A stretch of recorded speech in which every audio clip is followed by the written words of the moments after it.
bagi kita semuanya teman-teman.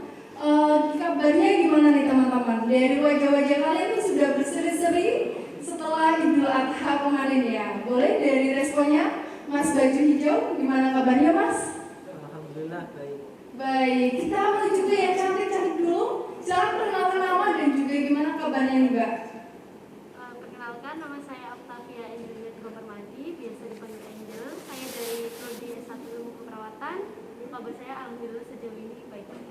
Oke, terima kasih Mbak Angel. Teman-teman, perkenalkan saya Tika Rodotujana dari S1 Ilmu Keperawatan. Sekarang sedang menempuh pendidikan di semester 2. Jadi senang sekali saya akan memandu acara bincang inspirasi kita selama 2 jam ke depan. Jadi harapannya teman-teman jangan bosan karena kita akan ditemani dengan narasumber kita yang luar biasa nih.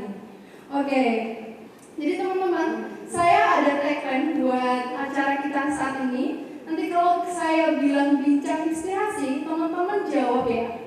Yes, mahasiswa berprestasi luar biasa. Saya ulangi. Apabila saya bilang bincang inspirasi, teman-teman jawab yes, mahasiswa berprestasi luar biasa. Biar memacu semangat kita aja buat acara ke depan, seperti itu. Paham ya teman-teman? Kita cek sound? Oke. Bincang inspirasi 2022. Yes, mahasiswa berprestasi luar biasa. Oke, terima kasih semuanya teman-teman.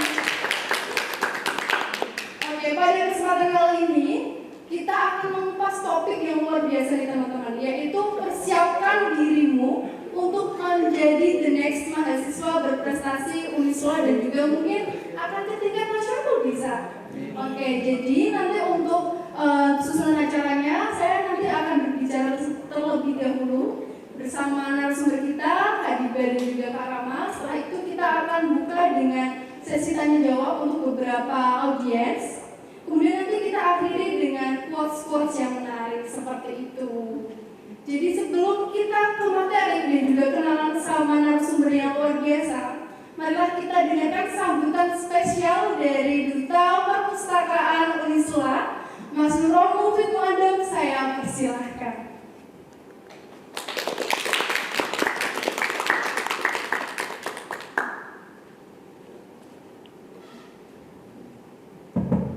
Cek. Assalamualaikum warahmatullahi wabarakatuh. Selamat pagi teman-teman. Oke, alhamdulillahirabbil alamin. Wassalatu wassalamu ala asyrofil anbiya'i wal mursalin sayyidina Maulana Muhammadin wa ala alihi washabihi ajmain amma ba'd. Alhamdulillah kali ini bisa bertemu dengan mahasiswa-mahasiswa yang sangat berprestasi. Ada kakak tingkat saya, Kak Faradiba, dan juga ada Kak Rizky dari Fakultas Teknik. Semoga nanti bisa menginspirasi dan harapannya juga teman-teman bisa aktif tanya apapun boleh ya Kak ya? Gratis ya? Gratis. Nah kalau mungkin di WhatsApp kan lama nggak dibalas-balas ya. Kalau di sini nanti langsung dibalas. Nanti kalau nggak dibalas bilang aja sama Mbak Nika, suruh ingetin ya. Nah kayak gitu karena jujur Mawapres Unisula pun juga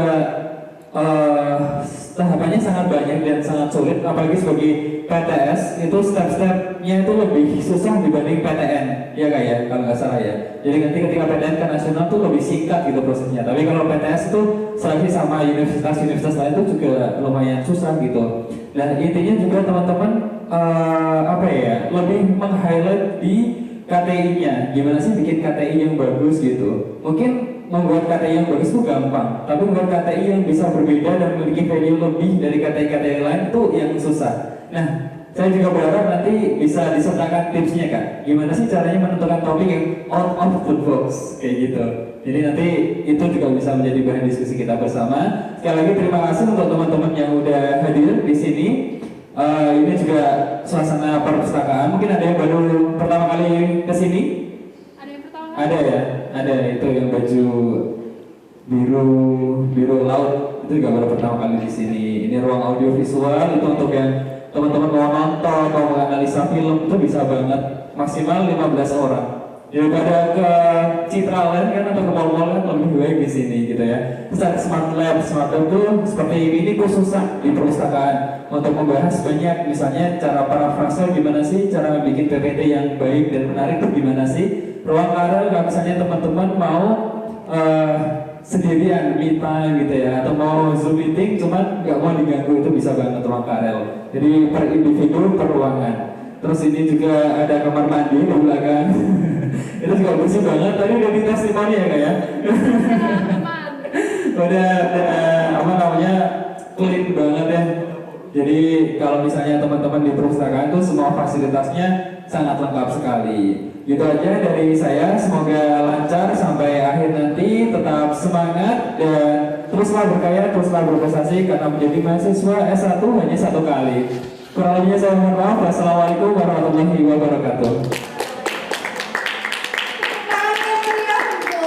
Duta perpustakaan kita teman-teman, Mas Nurul Mukid Mu'adab. Terima kasih Mas, sambutan yang luar biasa sekali. Oke, ada pepatah teman-teman, tak kenal maka tak sayang. Benar nggak Mas? Benar ya. Setuju nggak Mas di belakang? Tak kenal maka tak sayang. Setuju Mas? Setuju ya. Oke. Kalau di Islam tak kenal maka kita tak arufan. Asik. Jadi izinkan saya untuk membacakan profil sedikit dari narasumber kita. Yang pertama ada Kak Farah Diba yang merupakan mahasiswa semester 6 dari psikologi. Yang kedua ada Kak Rama dari mahasiswa semester 6 Fakultas Teknik. Jadi teman-teman, narasumber kita tuh sangat luar biasa dengan segudang prestasi dan juga keilmuannya. Dari Kak Farah Diba sendiri merupakan juara top 6 finalis dari kompetisi pidato masterpiece dari Universitas 11 Maret. Kemudian ada juga dengan, ya benar ya Kak? Oke. Jadi Kak Farah Diba ini juga sekarang sedang mendapatkan beasiswa di ISMA 2022 yaitu di Universitas Sains Malaysia teman-teman. Luar biasa bagi kalian yang ingin cita-citanya melanjutkan studi ke luar negeri, bisa banget minta tips dan trik persiapan beasiswa ke luar negeri juga nih. Kak Diba juga ini mendapatkan pendanaan PKF teman-teman pada 2021 dan juga pada 2022. Di antaranya yang 2022 ini mengusung titel atau judul wayang. Nanti kita kulik lebih dalam lagi saat kita interview bersama Kak Diba maksud saya seperti itu. Untuk Kak Rama, kalau dari baju-baju Kak Rama, apa yang terlintas di benak kalian? Saya mau dari pendapatnya Mbak dulu deh. Ayo, dari Mbak yang berkerudung mungkin abu-abu di deretan dua. Ya tadi sepertinya sudah menatap bersama dengan sesuatu yang something. Oke, gimana Mbak pendapatnya mengenai Mas Rama? Anak teknik? Ayo. Gak ada pendapat sih Mbak. Oke, nggak ada pendapat, tapi cinta tuh biasanya tumbuh dari diam-diam Mbak. Oke, jadi dari profil Kak Rama teman-teman dengan sejumlah prestasinya membuat saya wow, ada ya yang bisa menyeimbangkan antara kegiatan akademik dan juga non-akademik. Di antaranya adalah Kak Rama ini memenangkan juara 1 nasional UNESA untuk kompetisi jembatan di Universitas Negeri Surabaya. Kemudian ada juara 1 nasional Barsa kompetisi jembatan di Politeknik Bandung. Kemudian ada juga top 10 internasional desain jembatan di NTU Singapura teman-teman. Luar biasa nggak tuh? NTU gitu ya, Singapura. NTU salah satu merupakan universitas terbaik di Singapura teman-teman. Kalau kalian belum tahu, mungkin habis ini kalian bisa research lagi mengenai NTU ini. Jadi mungkin tak ada ini ya, kita langsung aja masuk ke materi agar teman-teman excited banget buat nanya-nanyanya. Kita langsung masuk ke materi aja. Oke, perkenalkan dulu. Mungkin Kak Diba akan menyampaikan background pendidikannya dan juga sekarang prodi dan juga asal tempatnya dari mana. Karena kan tadi ada ungkapan ya, tak kenal maka tak sayang. Silakan Kak Diba. Oke, hai guys, selamat pagi, good morning. Nama aku Farah Diba Ramadhani Hakim. Teman-teman, biasanya teman-temanku tuh panggil aku tuh Diba. Adik tingkat tuh juga panggil Diba, jadi panggil aja Diba. Aku tuh asli Tegal, sama kayak kita tuh Tegal Pride. Kayak kita dari Tegal. Aku dari Fakultas Psikologi. Jadi of course background pendidikan aku adalah psikologi. Jadi saat ini aku lagi ada beberapa kesibukan yang aku jalani. Jadi nanti bulan Oktober aku berangkat ke Malaysia. Jadi sekarang aku lagi prepare buat berangkat ke Malaysia itu. Jadi nanti kalau teman-teman mau tanya-tanya tentang IISMA juga boleh ke aku, pendaftarannya dan lain sebagainya. Jadi IISMA itu full funded dari pemerintah. Kayak aku ke Malaysia udah tinggal belajar aja, di sana udah full dibiayai oleh pemerintah Indonesia. Wow, luar biasa. Iya, sekali. alhamdulillah. Itu dari MBKM. Kayak teman-teman nanti bisa cari di websitenya MBKM. Terus habis itu sekarang ini aku juga lagi ada PKM yang buat 2022 ini. Tadi yang betul disebutkan Tika itu judulnya Wayang. Jadi aku kasih intervensi ke anak-anak yang toxic masculinity biar untuk mengurangi kekerasan seksual pada perempuan gitu. Jadi itu background pendidikan aku, jadi psikologi banget ya gitu. Iya. Kita sekarang beralih ke yang ganteng-ganteng ini teman-teman. Ada Mas Rama. Mas Rama mungkin bisa diceritain background pendidikannya dan juga sekarang tinggal di mana dan aktivitas yang dilakukan sekarang seperti apa, Mas? Oke, terima kasih sebelumnya teman-teman. Assalamualaikum warahmatullahi wabarakatuh. Selamat pagi teman-teman semua di sini. Perkenalkan, saya Rizky Ramadan. Anak-anak atau teman-teman saya biasa panggil saya Rama ya. Bisa Rama, bisa Rizky, karena terserahlah mau manggil saya apa. Yang penting panggil aja gitu. Oke, Nah. kalau Mas ganteng boleh nggak, Mas? Nggak boleh ya? Oke, Mas Rama aja teman-teman. Boleh. Lanjut, Mas. Oke, untuk background pendidikan saya, kebetulan saya dari SD sampai STM ya, mungkin di Tegal semua. Baru kuliah ini saya di Semarang ya. Saya sebelum kuliah di teknik sipil, saya pernah di STM dengan jurusan arsitektur, teknik gambar bangunan. Sekarang juga masuk ke rumpun ilmu yang hampir sama ya, teknik sipil. Sekarang saya menempuh semester 6, artinya saya angkatan 2019 dan tinggal saya masih di Kota Tegal, sekarang berdomisili di Semarang sih.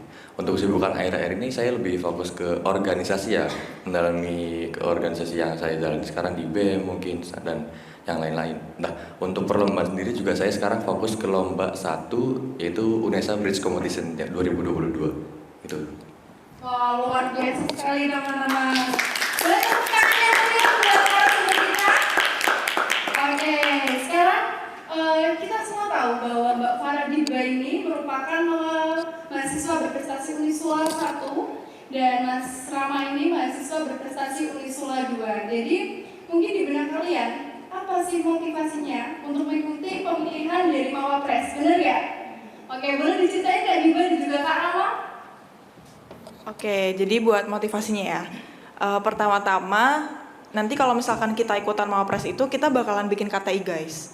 Jadi kalau aku sendiri, misalkan kan karena aku bidangnya psikologi, jadi aku bawa topik mengenai psikologi karena aku emang passionate di bidang psikologi juga. Jadi kayak teman-teman kalau misalkan dari keperawatan, dari apapun itu bisa bawa bidangnya. Kalau aku sendiri itu meniatkan untuk kalau kita bikin KTI itu kan kita melihat permasalahan dalam suatu kota, dalam suatu daerah ya kan. Nah terus aku tuh meniatkan untuk gimana caranya aku tuh biar jadi manusia yang berguna di dunia ini gitu ya. Kayak Manusia yang berguna. iya, biar nggak rebahan terus gitu. Jadi aku niatkan untuk gimana caranya biar aku bisa membantu dan menyelesaikan permasalahan itu. Nah, kalau karena aku psikologi, jadi aku bawanya tentang psikologi juga gitu. Jadi itu motivasi aku sih kayak ini kan mumpung belum terjun ke masyarakat. Jadi gimana caranya biar kita bisa berguna dari sekarang, nggak apa-apa rebahan, tapi berguna gitu. Kayak kita seenggaknya kayak bikin suatu solusi untuk nge-solve problem di dalam suatu daerah gitu. Jadi kalau dari aku sendiri, aku ngelihat Mawapres tuh seperti itu. Jadi no pressure, kayak bukan buat kayak iya nih biar kelihatan berprestasi itu enggak gitu. Jadi karena kalau misalkan kita motivasinya kayak gitu, itu pasti bakal ke pressure. Tapi kayak terserah teman-teman sih. Cuman kalau dari aku sendiri kalau misalkan motivasinya kayak gitu bakalan kayak aduh ke pressure ya. Kalau misalkan gak menang gimana gitu. Jadi teman-teman kalau mau mulai sesuatu niatkan untuk membantu dulu gitu, kayak ridho Allah gitu kan, kita generasi khair ummah ya kan. Gitu. Ini salah banget ya Kak. Ini salah banget gitu kalau aku gitu. Oke, jadi tatanya dulu dari Kak Diba teman-teman kalau mau jadi Mawapres. Kita beralih ke yang ganteng. Kak Rama boleh disebutkan motivasinya Kak? Oke, sebenarnya gini, ini jujur aja sambil sharing-sharing ya kayak. Oke, Ya benar. santai aja, Kak. Rama Untuk masih Mawapres. santai ya? Oke, untuk Mawapres sendiri itu setahu saya ada 2 kategori nilai ya. Yang pertama adalah CU, capaian unggulan. itu berbobot sekitar 50-60%. Yang kedua ada GK atau gagasan kreatif. Itu berisikan tentang KTI, karya tulis ilmiah dari background manapun. Misalkan kalian dari teknik sipil, contoh saya dari teknik sipil, saya ngambil tema atau saya mengangkat tema atau isu tentang jembatan gitu. Tergantung dari passion saya, tergantung dari background saya juga. Nah, untuk motivasi, sebenarnya saya jujur orangnya suka tantangan ya. Dan saya lebih suka atau lebih menikmati proses daripada hasil. Saya nggak punya ambisi kayak nanti tahun ini jadi Mapres 1 Unisula atau Mapres 2 Unisula, itu nggak ada sama sekali. Tapi justru di proses inilah yang saya inginkan gitu. Kayak misalkan selama kita proses penyusunan KTI, kita mulai menelaah, mulai peka terhadap permasalahan sekitar, itu saya yang suka. Nah, artinya dari sana timbul dorongan dari dalam diri untuk lebih tahu, untuk lebih berinisiatif untuk menggali ilmunya. Nah, dari sana otomatis banyak nilai-nilai, banyak value yang dapat saya dapatkan ke diri saya. Nah, yang penting, yang paling penting adalah prosesnya sih, bukan hasil. Jadi antara motivasi sama ambisi, saya lebih suka motivasi, karena motivasi itu yang menemani kita di setiap langkah kita. Kalau ambisi, dia lebih terbenak terus. Kayak, wah saya mempunyai pressure, mempunyai tuntutan harus seperti ini, seperti itu. Tapi saya enggak. Saya harus, intinya gimana caranya. Setiap hari saya punya motivasi baru untuk menemani setiap langkah aku. Itu sih Kak. Terima kasih. Wah, luar biasa dari jawaban Kak Rama ya teman-teman. Boleh minta tepuk tangannya? Oke, dari sekian jawaban tadi, saya ingin tanya ke Mbak yang berkerudung biru. Oke, Mbak, ada nggak sih motivasi, bukan motivasi, ada nggak sih impian buat jadi mahasiswa berprestasi juga? Ada ya. Untuk itu mari kita kulik alur bagaimana bisa pendaftaran mahasiswa berprestasi teman-teman sampai jadi the winner-nya. Oke, mungkin dari Kak Rama dulu, silakan Kak. Oke, untuk alur ya atau mekanisme ya mungkin.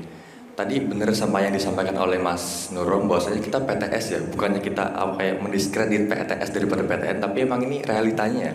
Antara PTS sama PTN, dari mulai alur pendaftaran, mekanisme teknisnya seperti apa, itulah hampir dipastikan relatif lebih sulit daripada PTN. Nah, untuk yang saya alami sendiri, pertama saya mendapatkan info dari fakultas, kemudian saya terdorong untuk mengikuti seleksi fakultas. Jadi di seleksi fakultas sendiri terdapat seleksi prodi teknik sipil dan planologi kalau di fakultas teknik. Kemudian saya ikut seleksi tingkat fakultas, dipilihlah 3 besar yang masuk ke universitas, kemudian dijaring lagi, difilter lagi, akhirnya saya mendapatkan yang pertama dan saya masuk ke seleksi universitas. Nah, sebelum kita melakukan seleksi fakultas sendiri, saya juga melakukan pengumpulan berkas-berkas seperti kayak semacam sertifikat yang pernah kalian dapatkan, hasil volunteer, magang, kerja atau pengalaman apapun, diskusi tentang apapun yang bisa kalian lampirkan ke dalam sana, itu nanti masuk ke dalam acuan nilai capaian unggulan. Nah, itu poin plus juga. Kemudian karya tulis ilmiah, gimana caranya kita biar mengangkat isu-isu permasalahan sekitar untuk melatih. Sebenarnya gini ya, kita langsung bahas KTI aja bisa ya? Iya, boleh Kak. Jadi teman-teman, kita akan masuk langsung ke topik utama kita. Oke. Tips dan trik dari Kak Rama pembuatan KTI. Silakan Kak Rama. Oke, sebelum masuk ke KTI, lanjut dulu tadi setelah seleksi fakultas, kita masuk ke seleksi universitas yang nanti akan dijelaskan oleh Kak Diba ya. Nah, untuk KTI sendiri, dalam persiapannya ya, saya mempunyai klasifikasi atau penggolongan persiapannya itu persiapan teknis dan persiapan non teknis. Yang pertama adalah persiapan non teknis dulu nih. Sebelum kita terjun ke rangkaian tulisan, sebelum kita masuk ke sana, otomatis ada hal-hal yang harus diperhatikan, yaitu persiapan non teknis. Yang pertama mungkin lebih ke doktrinasi pikiran, bahwasanya karya tulis yang kalian curahkan nanti dalam bentuk tulisan itu adalah sebuah perwujudan ide gagasan dari kalian secara mandiri, baik dari kalian murni maupun dari ide-ide dari orang lain. Yang penting itu harus bersifat original. Nah, yang kedua, kalian harus mengangkat tema yang kalian sukai. Jangan mengangkat tema yang tidak kalian sukai tapi kalian mengerti. Sekarang tema ini lagi booming nih misalkan, tapi kalian nggak suka, itu jangan. Harus sesuai dengan passion. Walaupun lama-lama bisa suka, tapi kalau misalkan dipaksakan, takutnya malah mengganjal proses persiapan kalian. Nah, yang ketiga mungkin harus dipahami juga bahwasanya KTI itu harus sesuai dengan kaidah penulisan ya. Pahami dulu tuh tentang buku panduan, kaidah penulisan KTI seperti apa sih.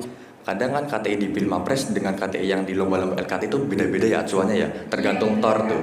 Tergantung TOR atau term of reference yang diatur oleh panitia. Misalkan ada yang mengatur font seperti ini, size font seperti ini, margin seperti ini, kan beda-beda tuh. Nah, itu dasar atau pondasi yang terpenting sebelum kalian masuk ke persiapan teknis. Gitu. Kemudian untuk persiapan teknisnya, yang pertama tadi benar, kita memahami sebuah buku panduan ataupun kaidah penulisan, kemudian kita lakukan riset nih dari tema yang diangkat, isu diangkat, topik yang ingin dicurahkan nanti dalam tulisan itu seperti apa sih, backgroundnya apa, kalian dari mana, kalian sukanya apa, kalian riset tuh, nggak usah jauh-jauh dulu, riset di permasalahan lingkungan sekitar. Contoh, saya mengambil tema tentang jembatan atau kawasan jembatan yang sekiranya dapat atau sekiranya potensial lah untuk direvitalisasi. Nah kebetulan itu di daerah Tegal sendiri, saya juga pernah ke sana, pernah diskusi juga sama teman-teman bahwasanya wah kira-kira kawasan ini bisa nih direvitalisasi menjadi kawasan yang lebih potensial nanti nih, yang lebih optimal nanti nih. Nah oke, dari situ awalnya kita harus melek terhadap permasalahan lingkungan yang kira-kira bisa dibenahi nanti, kemudian angkatlah ke tema itu. Kalian suka, kalian peka, riset setelah diriset, tentukanlah seperti judul atau titel. Bisa aja titel itu juga ada tips and triknya ya. Contoh kita harus memberikan kata-kata yang informatif, valid, jelas, dan ada kata-kata yang menarik. Artinya membuat si pembaca atau si pendengar tuh terlihat penasaran gitu kata-katanya. Contoh kita bisa memakai keyword yang sedang ramai lah atau apa. Kita tuh bisa permainan diksi aja lah kalau judul. Oke, nah kemudian untuk persiapan teknis sebetulnya kata itu simple ya, simple sebetulnya. Yang simple itu bukan cara kita menulisnya, tapi cara kita mengeluarkan ide di kepala kita, itu yang sulit. Nah, tapi untuk cara kita mengeluarkan ide di kepala itu tergantung dari kita masing-masing. Contoh kita harus memaksimalkan potensi belajar kita, waktu belajar distabilkan dan segala macam. Tapi untuk persiapan penyusunan KTI dari awal sampai selesai, intinya terbagi atas dua, non teknis dan teknis. Sebelum kalian terjun ke teknis, pikirilah non teknis dulu, karena non teknis itu juga nggak kalah penting dari teknis. Kalau itu sih Kak, cukup. Oke, kita lanjutkan ke Kak Diba. Silakan Kak Diba. Oke, oh ya FYI, aku mau nambahin sedikit dari penjelasannya Rama. Boleh banget dong Kak. Jadi teman-teman kalau misalkan bikin KTI nggak usah takut kayak aduh ini ntar misalkan nih Rama bikin jembatan kan KTI-nya, aduh ini ntar aku bikin jembatan beneran nih. Kayak kalau aku tuh KTI-nya mengangkat tentang ngasih suatu aplikasi buat anak-anak di bawah umur yang sudah hamil atau kehamilan tidak diinginkan pada remaja. Jadi aku bikin satu aplikasi buat nge-provide fasilitas buat mereka biar mereka nggak ngerasa sendirian, useless dan lain sebagainya gitu. Jadi teman-teman nggak usah overthink gitu. Kalau misalkan tadi kan Rama udah bilang kayak kembangkan ide kalian seluas-luasnya yang kalian suka apa gitu kan. Jadi nggak apa-apa kayak gitu. Jadi teman-teman masukin aja ide-ide yang kalian suka.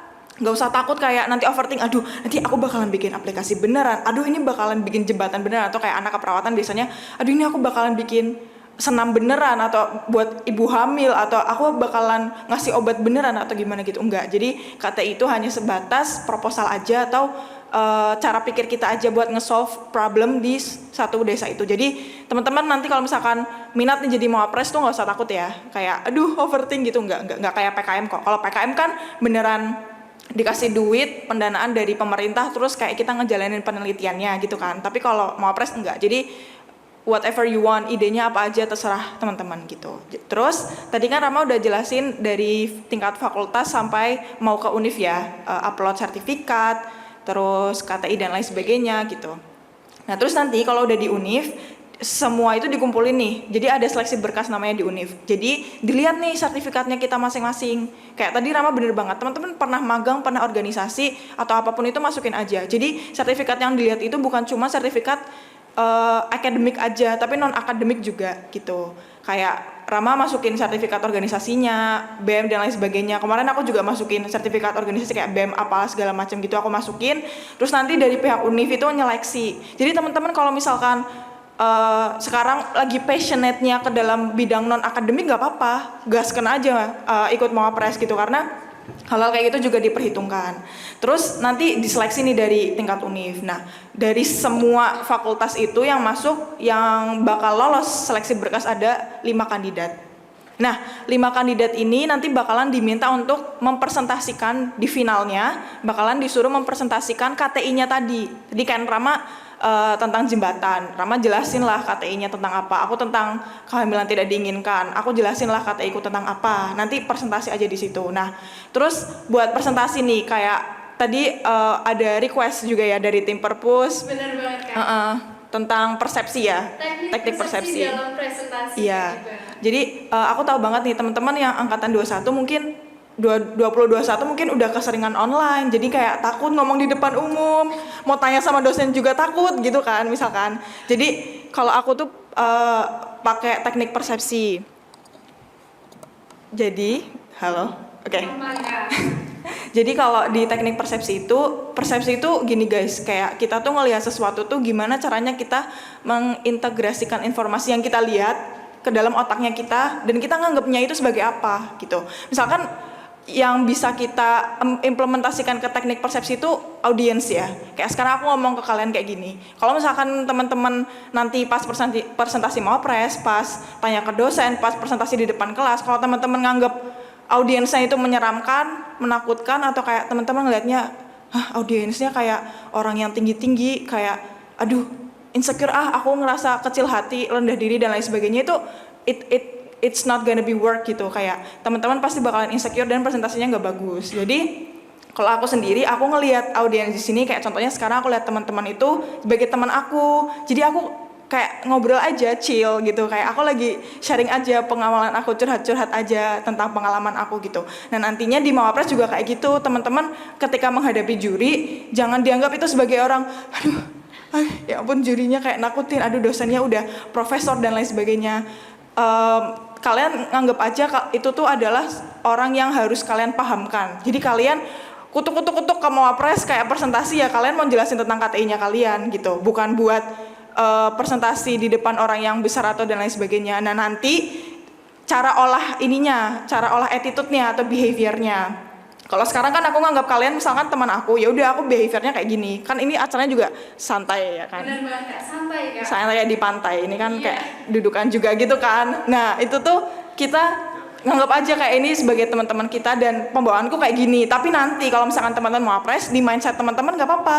Kayak oke, nggak nakutin. Oke, itu teman aku. Kayak aku mau memahamin mereka gitu. Itu nggak apa-apa. Tapi pembawaan kalian harus lebih formal gitu. Jadi itu masalah mindset aja, kayak persepsinya tuh harus gimana dan lain sebagainya gitu. Jadi kalau ini nggak cuman bisa diterapkan pada saat mau apres aja, tapi teman-teman juga bisa menerapkan nih pas presentasi di kelas. Apalagi bentar lagi mau kuliah offline kan.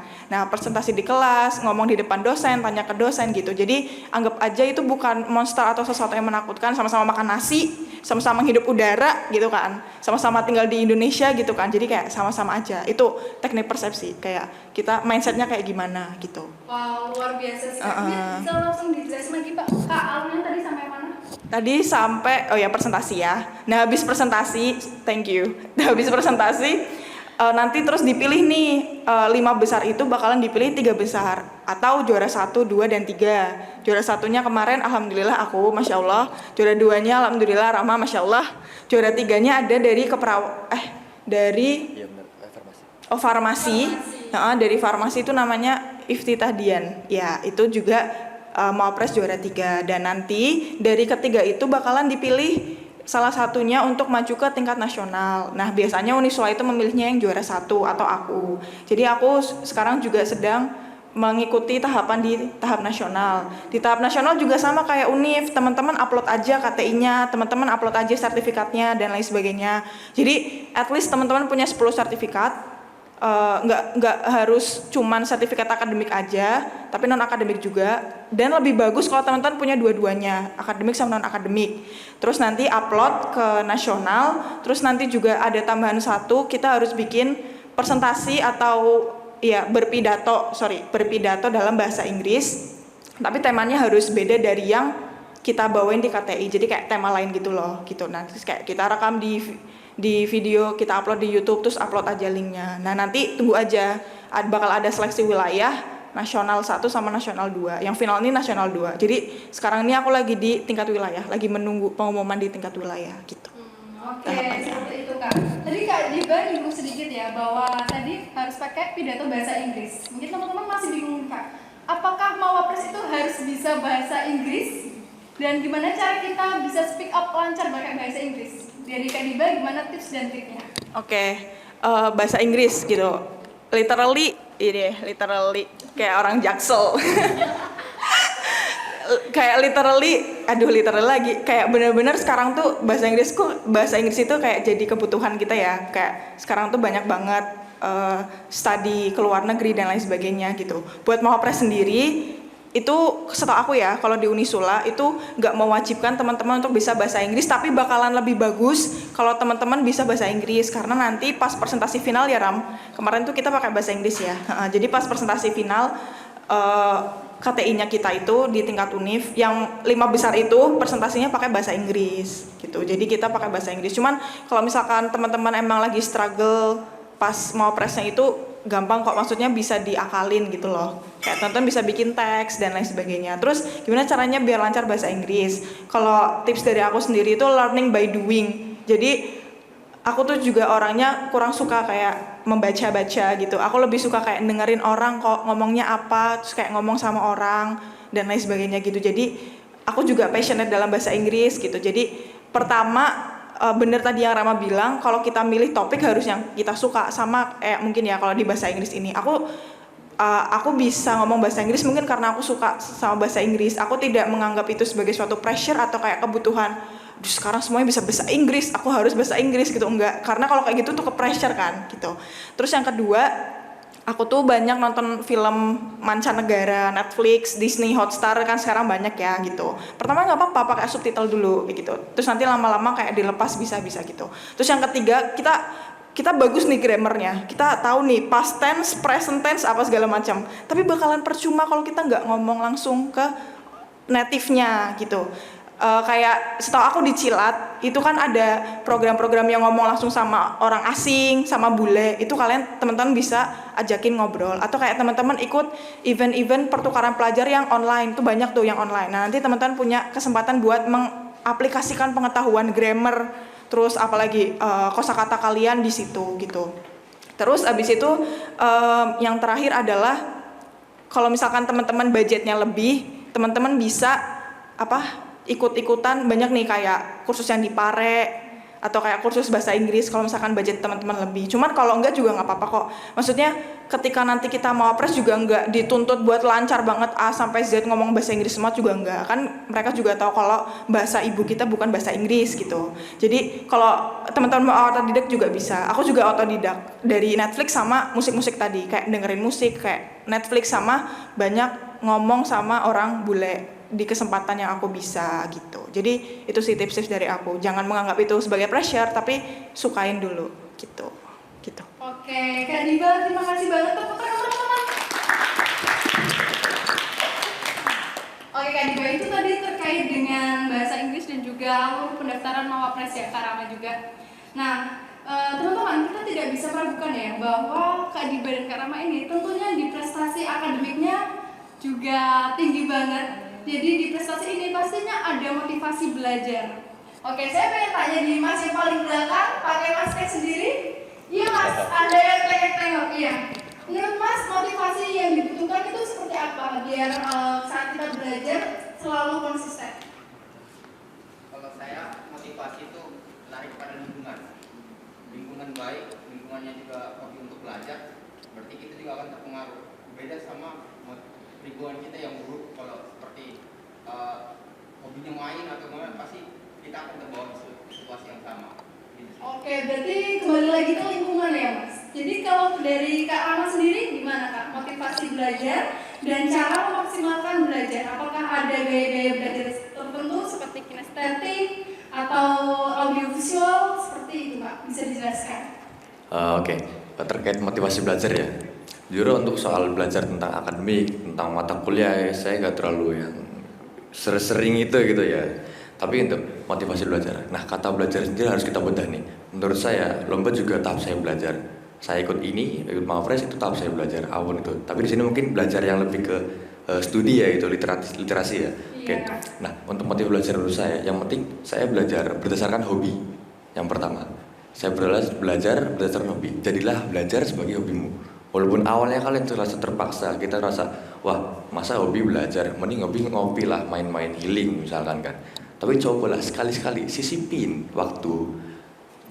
Kadang ada banyak orang yang mengatakan kita harus belajar di waktu yang prime, di waktu yang tubuh kita prima, otak kita fresh di sana. Tapi waktu itu di mana? Waktu itu nggak akan datang sendiri, tapi kalian yang cari. Kalian ciptakan waktu prime itu, prime time untuk belajar, prime time untuk kalian mengasah skill kalian dari mulai studi literatur atau apa, itu ada kalian yang ciptakan. Kalau misalkan kalian tetap satu menunda-nunda atau kalian menunggu hanya wah hari ini padat nih, hari ini kira-kira lebih asik buat main, cuacanya enak nih buat mantai misalkan. Nah kalau misalkan kalian nggak ciptakan, kalian nggak ada niat, nggak ada inisiatif untuk memberikan sedikit waktu kalian atau memberikan sedikit niat untuk kalian belajarlah mulai baca-baca, learning by doing, learning by writing, learning by reading misalkan. Nah untuk motivasinya caranya agar stabil, tadi saya singgung tentang belajar berdasarkan hobi. Nah saya bukan orang yang selalu kayak 24/7 belajar ataupun sehari 3 jam sampai 5 jam belajar, itu enggak. Tapi apa, sekecil waktu atau sesedikit waktu yang kalian kasih ke waktu belajar kalian itu akan sangat-sangat bermanfaat. Contoh, di kala kesibukan kalian mengerjakan tugas besar lah, kalian tugas ini, tugas itu, organisasi segala macam. Paling nggak ada setengah jam, paling nggak 30 menit, kalian cobalah buka buku atau buka semacam ya apapun hal tentang ulasan kalian terkait mata kuliah lah segala macam. Nah yang penting bukan kalian jangan terus-terusan menunggu waktu, tapi apa, waktu prime itu kalian yang ciptakan. Kalian juga walaupun kita belajar tergantung niat, tergantung kondisi badan, kita sehat kita belajar, tapi apa, yang penting kalian dimulai dari niat. Nah tapi untuk caranya gimana sih biar belajar kita stabil gitu? Biar belajar kita stabil, saya biasanya memakai target setiap harinya. Ada target ya? Ada. Seperti kayak to-do list, hari ini saya ingin belajar tentang rangka baja misalkan. Hari ini saya pengen belajar tentang komunikasi, tentang apa, itu harus by to-do list. Walaupun nanti nggak sesuai target, paling nggak itu langsung tercanangkan dalam isi kepala kalian bahwasanya hari ini jam sekian harus belajar. Jadi ada tuntutan yang memaksakan diri kalian sendiri. Artinya apa? Dari mulai tuntutan-tuntutan itu lama-lama diri kalian bakal terbawa, bakal adaptasi di sana. Karena hal yang kita tidak suka, untuk lama-lama agar kita menjadi suka, awalnya dari rasa terpaksa. Itu wajar kok. Gitu sih Kak. Oke, kalau dari Kak Diba gimana nih Kak? Kalau buat motivasi belajar, yang pertama banget itu aku kayaknya tipenya sama kayak Rama deh, learning by doing. Jadi nggak tahu kenapa kayak faktanya kayaknya ya mau pres yang sebelumnya tuh juga bukan tipe yang itu loh guys, kayak baca-baca kayak terlalu itu banget lah pokoknya, kayak study banget, kayak terlalu itu tuh banget tuh enggak. Jadi kayak kita tuh rata-rata learning by doing. Contohnya kayak tadi bahasa Inggris aku belajarnya karena dari nonton Netflix gitu. Terus kayak misalkan teman-teman di sini misalkan kalau aku sendiri kan anak psikologi, jadi kayak aku emang passionate di bidang ya kepribadian, kejiwaan gitu ya. Jadi belajarnya itu dengan misalkan aku gabung BEM. Nah di BEM tuh aku ngeliatin nih anak tipenya kayak gini, nih anak karakternya kayak gini. Itu kan juga kayak belajar kan, kayak kita jadi tahu kayak gimana gitu. Terus biar motivasinya stabil, selain aku learning by doing tadi adalah yang pertama, aku nggak suka banget misalkan ada tugas nih, terus kayak temanku kayak nyuruh atau kayak ngejudge, kamu kok belum ngerjain tugasnya sih, itu kan gitu segala macam. Itu aku nggak suka. Jadi aku suka semua tugas-tugas aku, semua hal yang harus aku pelajarin itu under my control. Aku nggak minta kamu buat nyuruh aku nggak minta kamu buat ngingetin, ya kalau ngingetin makasih, tapi kayak nggak usah nyuruh gitu, aku nggak suka. Jadi aku benar-benar belajar. Aku pengennya sekarang ya sekarang, bener kayak kata Rama tadi, kayak aku menciptakan waktu sendiri, bukan kayak teman-teman aku yang lainnya belajar terus kayak aku, kalau aku nggak pengen belajar sebenarnya tapi kayak teman-temanku belajar ya udah aku belajar gitu, enggak. Jadi kayak aku menciptakan waktuku sendiri kapan aku maunya belajar. Terus yang kedua sama kayak Rama, kalau Rama kan ngelis pembelajarannya apa aja, tapi kalau aku tuh ngelis tugasku apa aja. Tapi aku bukan tipe orang yang kayak jam 8 sampai jam 9 ngerjain psikologi, jam ini sampai ini ngerjain statistik, enggak gitu. Tapi seenggaknya kayak semua tugas itu dalam hari itu tuh aku list. Jadi persepsi lagi nih mainnya, kayak mindset aku tuh kayak kamu tuh tugas-tugas kamu tuh udah aku tulis. Jadi kamu tuh di dalam genggamanku, kamu gak bakalan kabur, kamu gak bakalan lepas dari deadline, kamu gak bakalan ngerepotin aku. Pokoknya you are under my control gitu. Jadi kayak semuanya itu aku yang megang, kayak gak usah macem-macem gitu. Kayak udah ditulis soalnya gitu kan. Jadi itu mindset itu kayak persepsi aku gitu, kayak aku selalu nulis. Itu biar aku konsisten. Pasti dengan banyaknya perlombaan kayak Rama ikutan perlombaan apa, aku juga ikutan lomba apa, ada kegiatan organisasi segala macam, pasti kita riskan banget buat menghadapi demotivasi. Kayak aduh udah males ya kan, apalagi anak semester tua harus KKN, harus ada apa segala macam gitu, harus nyiapin skripsi apa segala macam, jadi kayak banyak demotivasinya. Nah biar aku at least kalau aku demot aku tetap stabil itu aku ngelis gitu.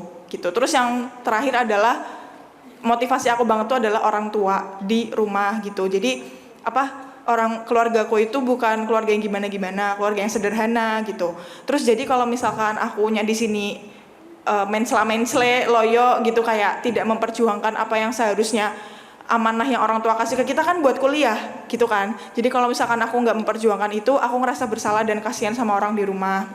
Terus juga tapi no pressure ya, kayak kalau misalkan teman-teman tetap mau main santai di pantai itu nggak apa-apa, yang penting teman-teman tetap menyeimbangkan. Kayak pokoknya pikiran persepsi tentang orang tua di rumah tuh benar-benar jadi rem aku gitu. Misalkan aku mau demot kayak direm, oh ya orang tua kasihan di rumah cari uangnya susah dan lain sebagainya gitu. Terus habis tentang orang tua itu aku juga ngerasa kayak ini kan kita lagi di kampus, maksudnya kita tuh belum dilepas, apalagi kayak teman-teman anak 20-21 mungkin di kampusnya masih agak lama kan. Tapi nanti coba kalau misalkan teman-teman udah mencoba berkompetisi di luar, ketemu sama anak univ lain, pasti itu deh ada rasa minder atau insecure-nya. Aduh kok aku gini-gini doang, mereka udah gini. Itu baru ikutan lomba masih kuliah. Belum nanti kalau misalkan kita udah lulus, udah kerja, benar-benar dilepas dari itu kayak ikan di lautan. Kayak udah nggak mandang kamu dari Unisula, kamu dari UI, kamu dari UGM gitu. Jadi kalau aku sendiri biar stabil tuh aku mikirin aku nggak boleh main nanti masa depanku gimana gitu kan. Apalagi kayak sekarang kan udah gender equality, mau cewek mau cowok semuanya harus punya education yang kuat, background education yang kuat gitu kan.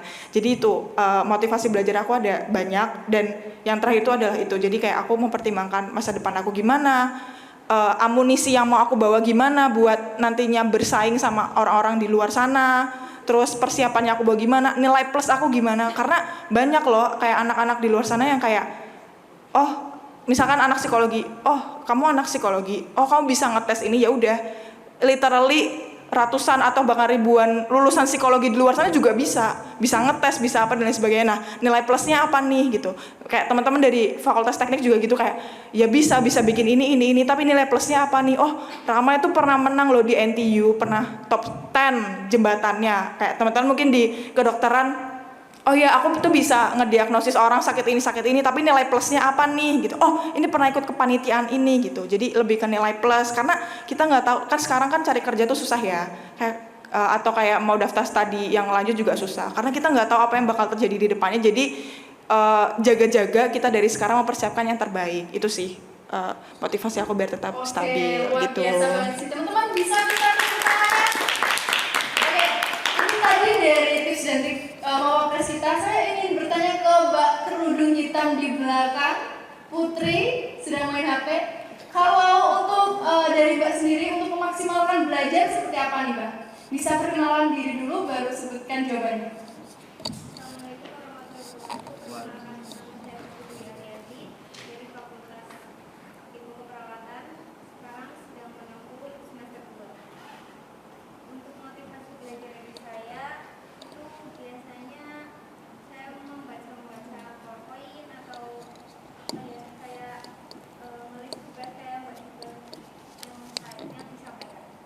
Oke, terima kasih atas jawabannya Mbak Putri tadi ya? Mbak Puput, oke Mbak Puput dari keperawatan.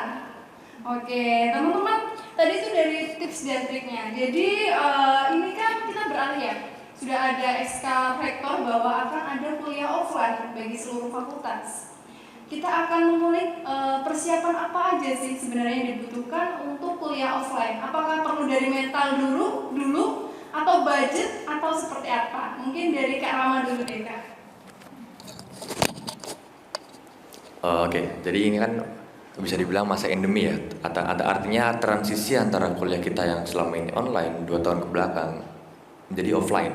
Nah, yang terpenting adalah pahami ini bukannya untuk hanya untuk angkatan 21, angkatan 20 yang masih muda-muda ya, bahkan untuk diriku juga. Jadi gini, pahami bahwasanya kalian ini sekarang ini statusnya mahasiswa, bukan siswa lagi. Artinya apa? Siswa yang lebih besar, siswa yang lebih dari itu, lebih dari siswa, mahasiswa.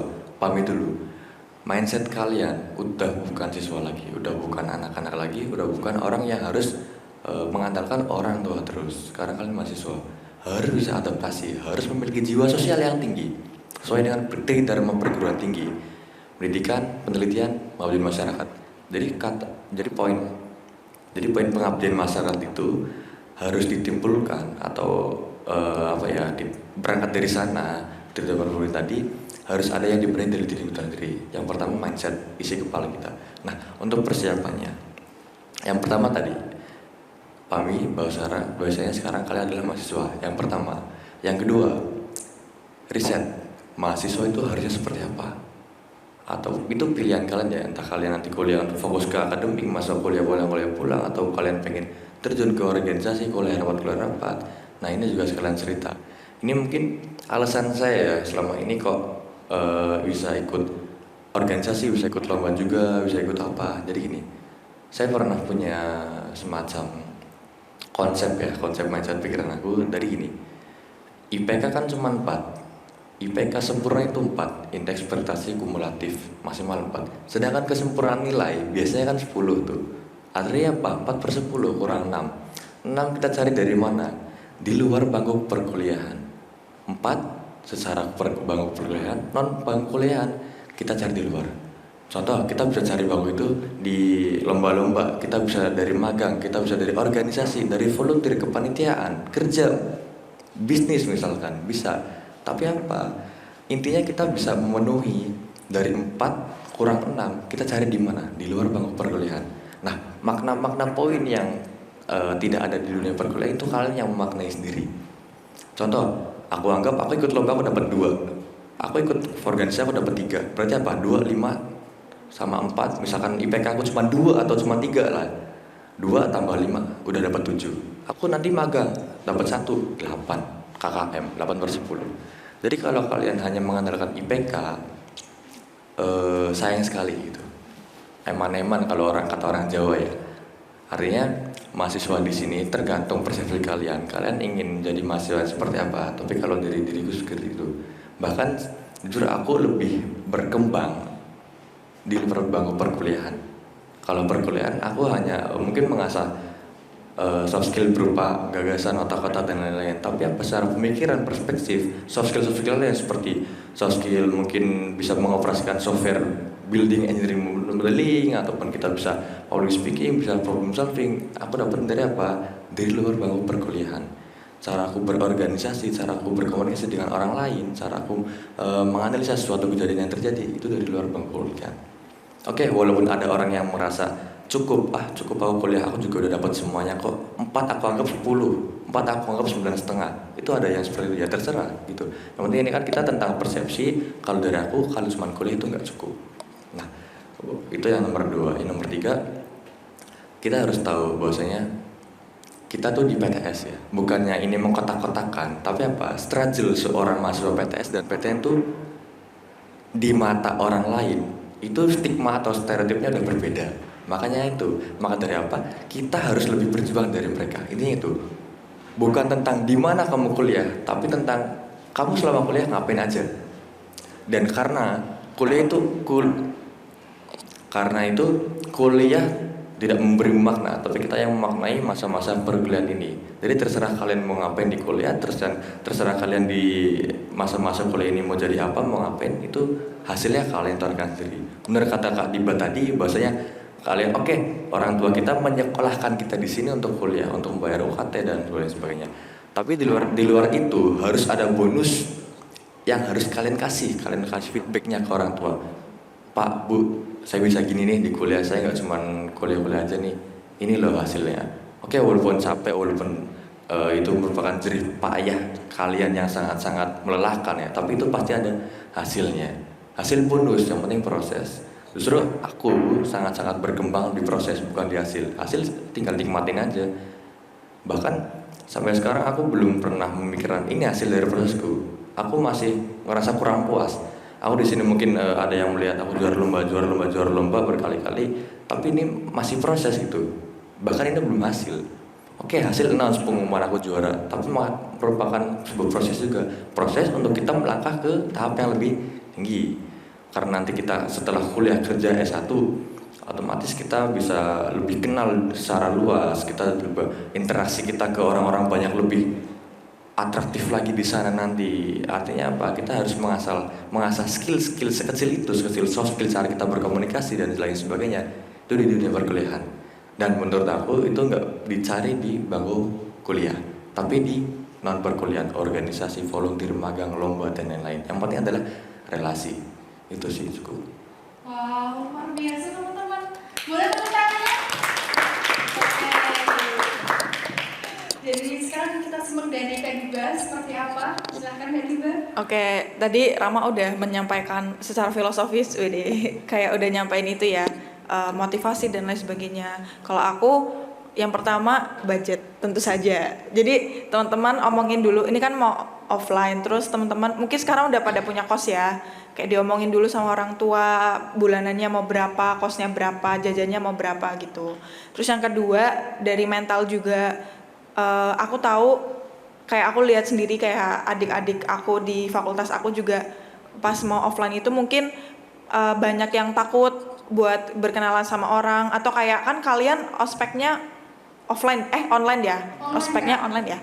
Kamu juga kan? Online dong. Jadi kayak iya produk online. Jadi kita kayak kalau pas masuk tuh bingung mau temenannya sama siapa misalkan. Nah itu teman-teman harus pertimbangkan circle pertemanan kalian tuh mau yang kayak gimana. Itu juga dari kesiapan mental kalian juga. Kalau misalkan nanti teman-teman masuk ternyata itu benar kata Rama tadi ya, maksudnya preferensi kita nanti kuliah mau jadi apa tuh udah hak setiap kehidupan, udah hak setiap yang bernyawa, udah hak kalian masing-masing setiap manusia gitu. Nah nanti kalian sesuaikan aja preferensinya. Oh kalian ternyata emang eager banget di akademik, ya udah cari circle yang akademik. Kalau misalkan circle itu nggak cocok atau kayak toxic, ya udah keluar. Kalau misalkan kalian aku tuh pengen non akademik banget nih, aku pengen belajar organisasi dan lain sebagainya, ya udah ikutan circle yang kayak gitu. Jadi circle pertemanan tuh juga penting gitu. Sama kayak tadi kata Mas, siapa tuh yang ada di belakang Mas tadi yang motivasi belajarnya, Mas Rizal. Iya benar banget, itu motivasi belajar itu dari lingkungan, ya kan. Jadi kalau misalkan lingkungan kalian mendukung, ya mendukung. Tapi itu kembali lagi ya, maksudnya kita di sini sharing itu bukan nyuruh kalian, yaudah ini nih jadi mau pres tuh enggak. Itu udah hak kalian, preferensi kalian mau kayak gimana gitu. Terus yang selanjutnya adalah kalau misalkan nanti teman-teman pas kuliah offline, tentu saja harus disiapkan soft skill-nya. Bukan cuman gimana cara kalian belajar, tapi gimana cara kalian berinteraksi sama teman-teman kalian. Sekarang kan banyak kasus yang nggak enak ya tentang pertemanan gitu. Nah teman-teman harus menyiapkan sosial kalian.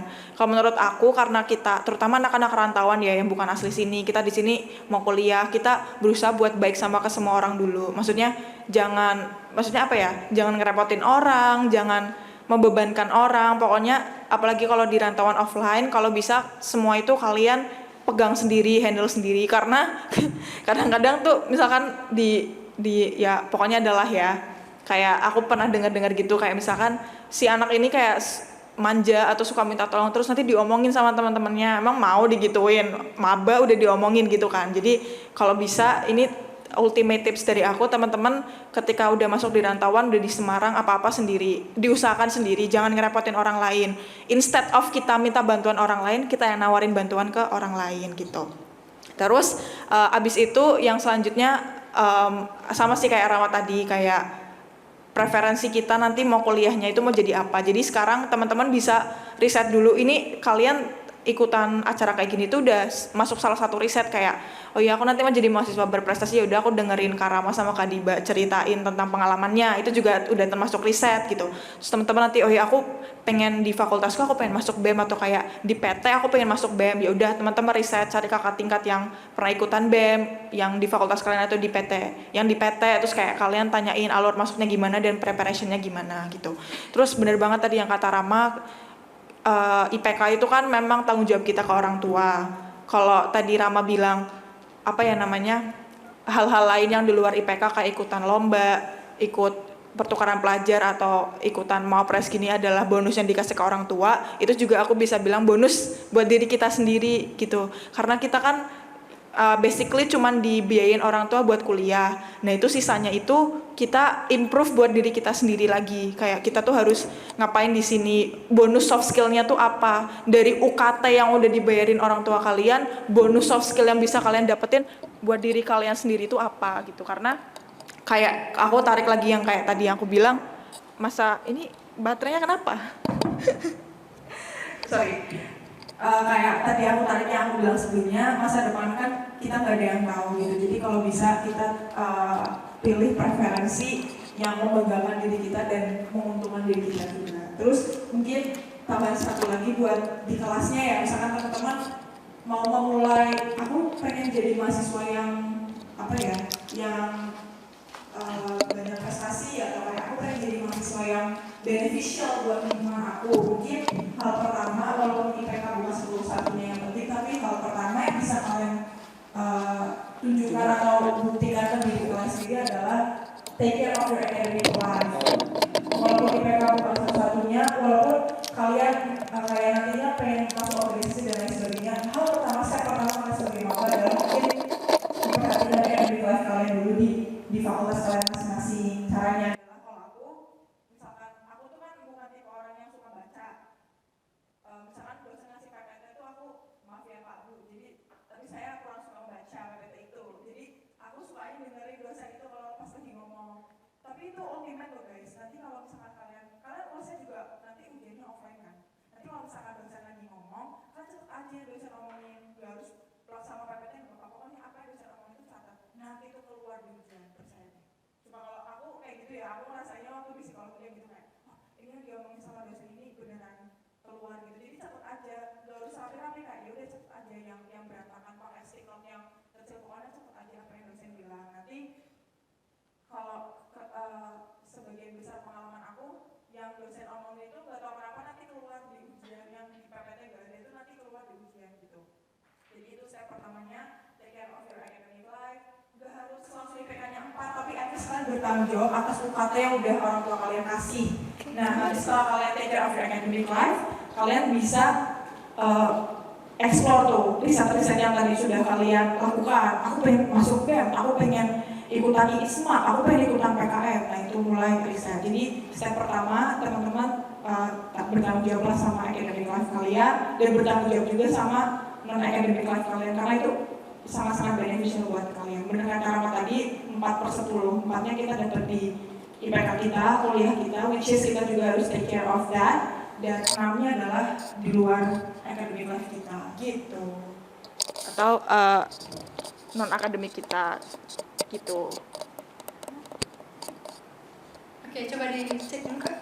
Saya nggak apa, lanjut aja. Oke, itu tadi dari Kak Diba dan Kak Rama. Oke, aku mau minta satu di sini partisipan buat nyimpulin mengenai persiapan kuliah offline tadi yang udah dijelasin sama Kak Rama dan Kak Diba. Sepertinya yang di depan ini Mbak kerudung abu-abu cantik bisa menyimpulkan. Sepemahamannya aja sih Mbak, silahkan. Perkenalkan diri dulu, dari fakultas apa, semester berapa, dan bagaimana kesimpulannya.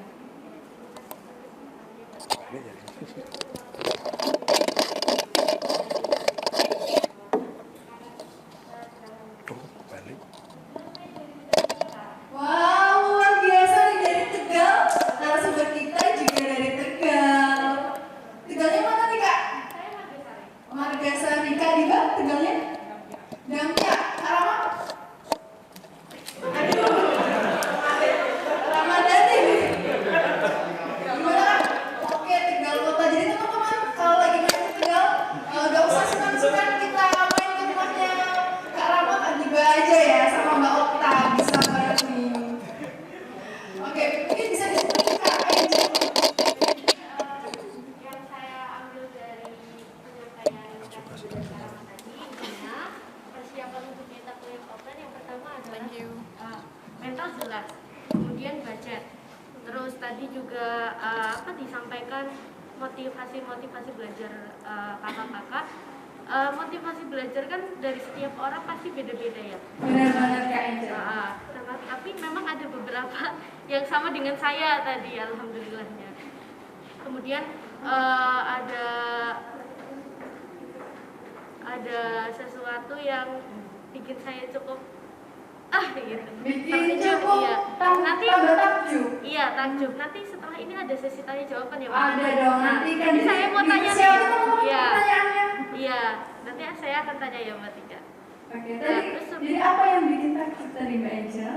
Nanti boleh saya di- sampaikan. Nanti saya Oh, sampaikan. nanti aja, jadi surprise ya? Tanya jawab, iya. Oke, Kemudian siap. selain budget, mental, motivasi belajar, terus cara belajar saat di KBM itu juga perlu dipersiapkan. Seperti itu yang saya tangkap intinya. Oke, terima kasih atas jawabannya Mbak Angel. Teman-teman boleh tepuk tangannya? Oke, karena kita akan menuju ke materi terakhir, aku ingin teman-teman kita sama-sama tagline tadi, buat teman-teman yang baru datang, saat nanti aku bicara bincang inspirasi 2022, teman-teman jawab, yes, mahasiswa berprestasi luar biasa. Cukup dimengerti ya? Mbak, bincang inspirasi 2022. Oke, terima kasih atas tadi bantuannya teman-teman. Oke, itu tadi dari persiapan kuliah ke offline.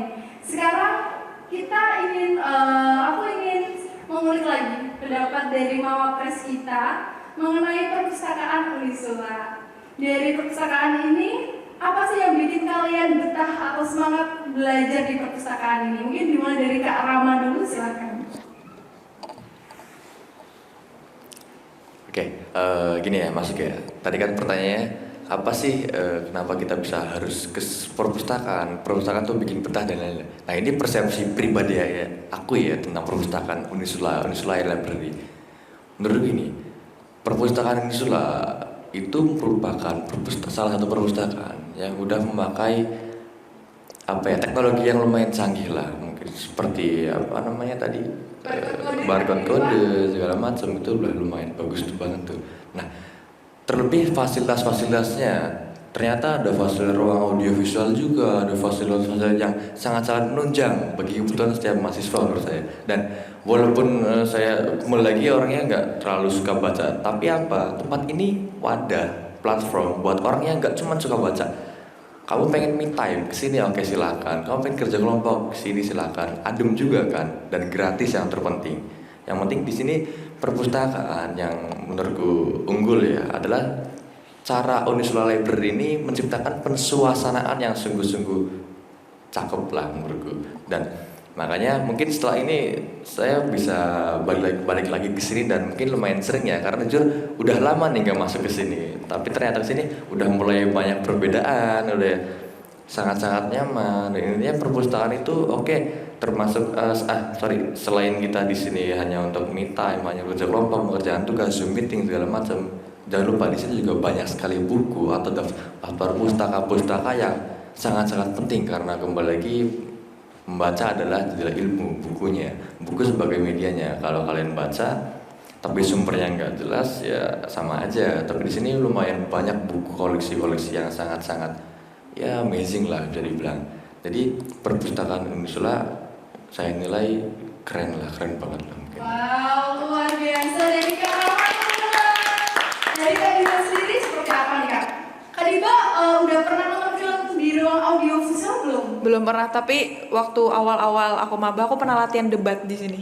Wow, jadi gimana Kak ruang itu? Mungkin bisa dideskripsikan sedikit. Sangat nyaman. Jadi kalau debat kan ke pressure harus mikir cepat. Nah di situ nyaman. Jadi mikirnya langsung ngomong apa deh itu bisa.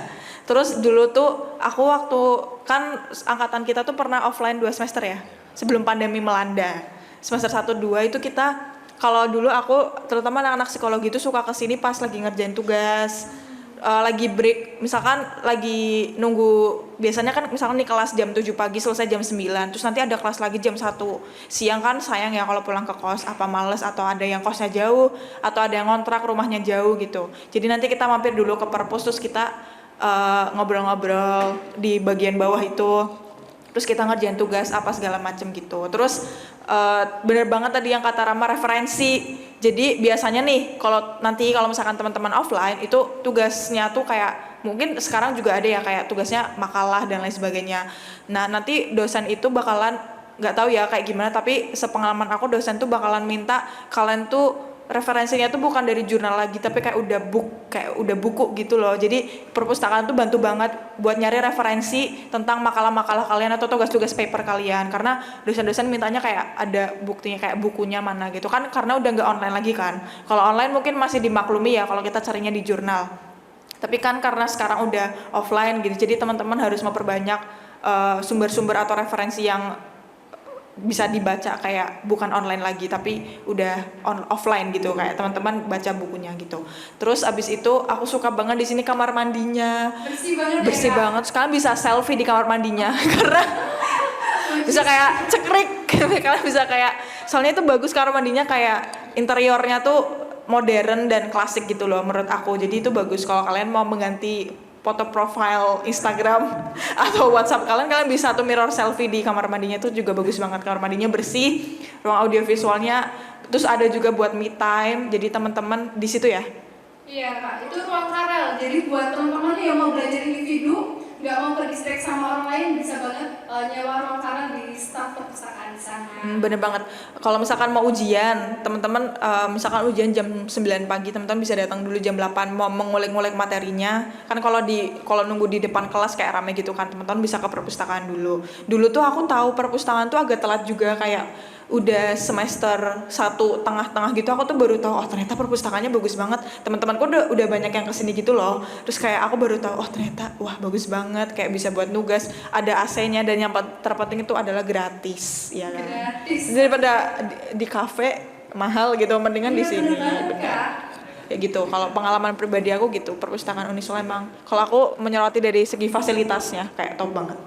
Wah, luar biasa. Sekali lagi mau tepuk tangannya teman-teman. Oke, sekarang karena tadi sudah Kak Diba dan Kak Rama menjelaskan panjang kali lebar kali tinggi, kita akan beralih ke sesi tanya jawab. Silakan bagi teman-teman yang mau mengutarakan pendapatnya, aspirasinya dan juga pertanyaan silakan. Oke, mungkin kita beralih ke Mas yang ganteng dulu ya. Silakan Mas. Iya.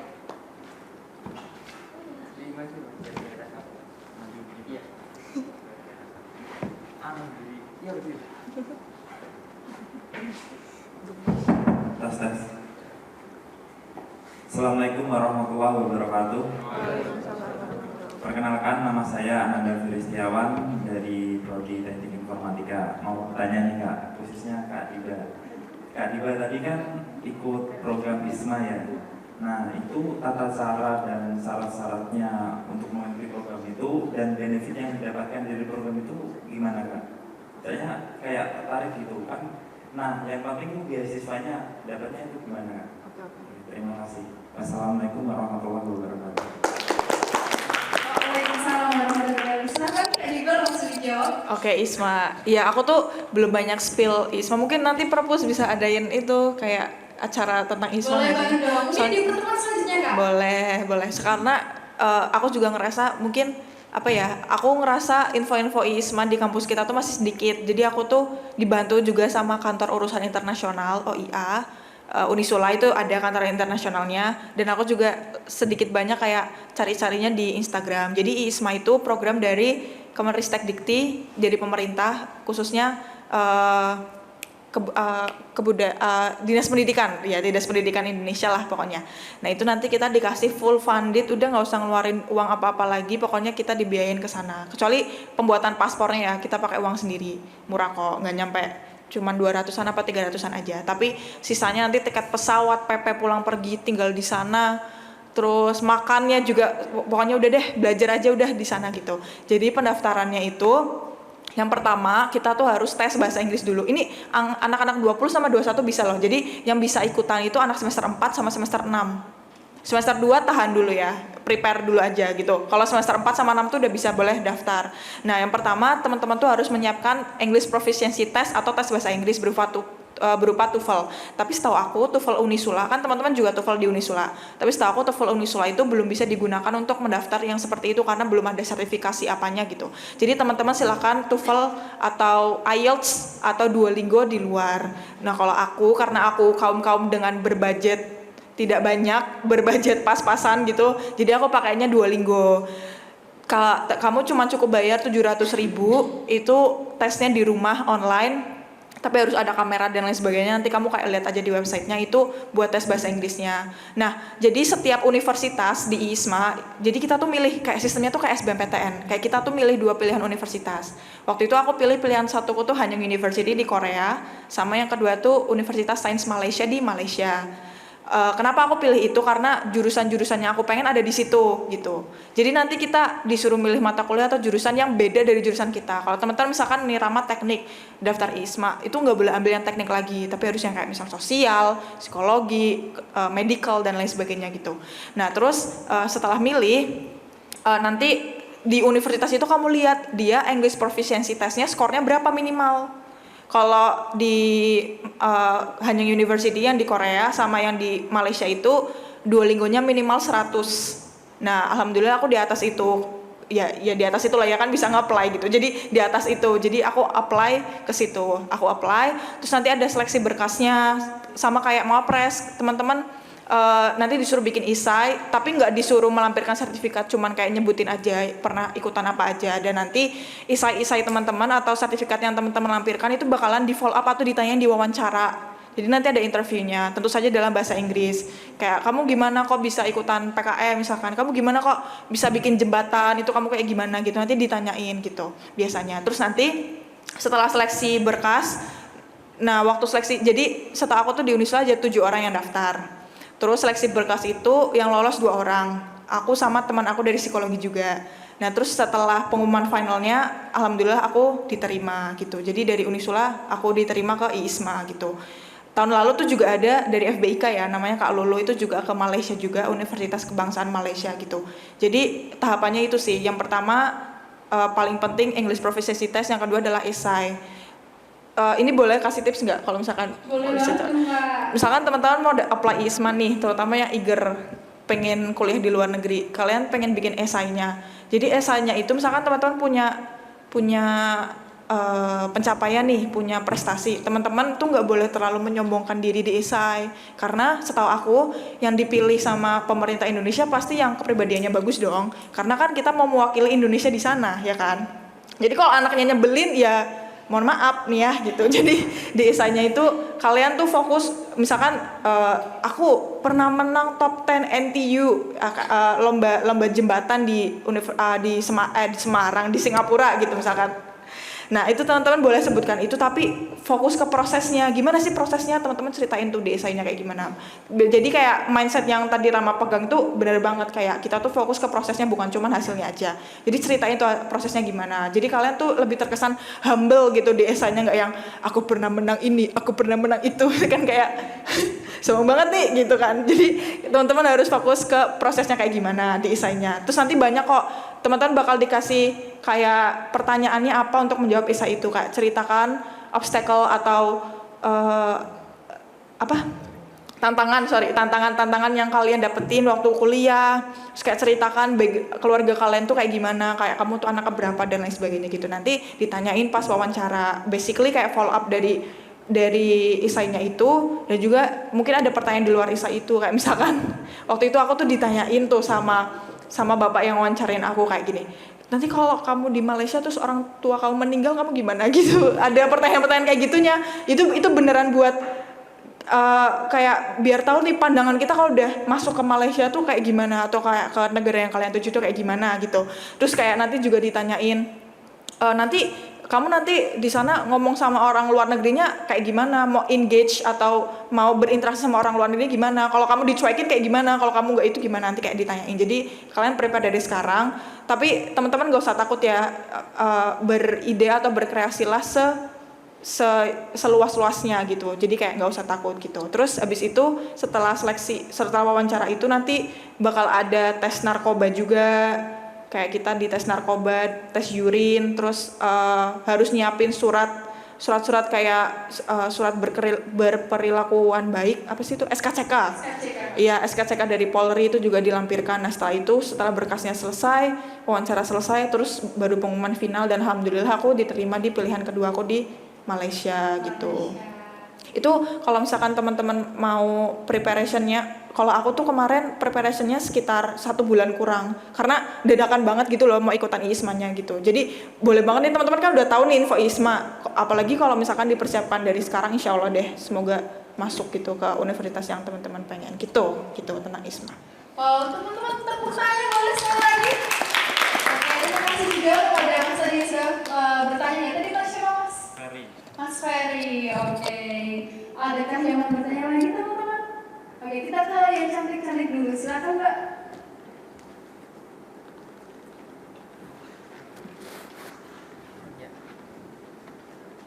Ini tidak usah perkenalan lagi. Iya, perkenalkan dong. Gak apa-apa. Bismillahirrahmanirrahim. Assalamualaikum warahmatullahi wabarakatuh. Perkenalkan, saya Octavia Angelina Diva Permadi, biasa dipanggil Angel. Saya dari Prodi S1 Ilmu Keperawatan. Nah, saya ingin menanyakan beberapa pertanyaan kepada Kak Diba dan Kak Rama. Nah, untuk pertanyaan yang pertama tadi kan sudah dijelaskan, untuk capaian unggulan itu seleksi berkas ya, kita harus menyantumkan beberapa sertifikat, mulai dari sertifikat magang, volunteer, organisasi, dan lain sebagainya. Nah, pertanyaan saya, bagaimana sih kita meyakinkan orang tua, memberikan pemahaman orang tua bahwa sebenarnya kegiatan-kegiatan itu sangat penting dan kalau bisa harus dilakukan. Karena biasanya kan ada beberapa orang tua yang mendoktrin anaknya, sudah kamu belajar aja, mengikuti kegiatan belajar mengajar di kampus, IP kamu harus 4, pokoknya kamu gak usah mikir ke sana-sana, kamu harusnya kayak gini aja, belajar gitu-gitu. Nah itu gimana sih Kak cara memberikan pemahaman kepada orang tua tentang ini?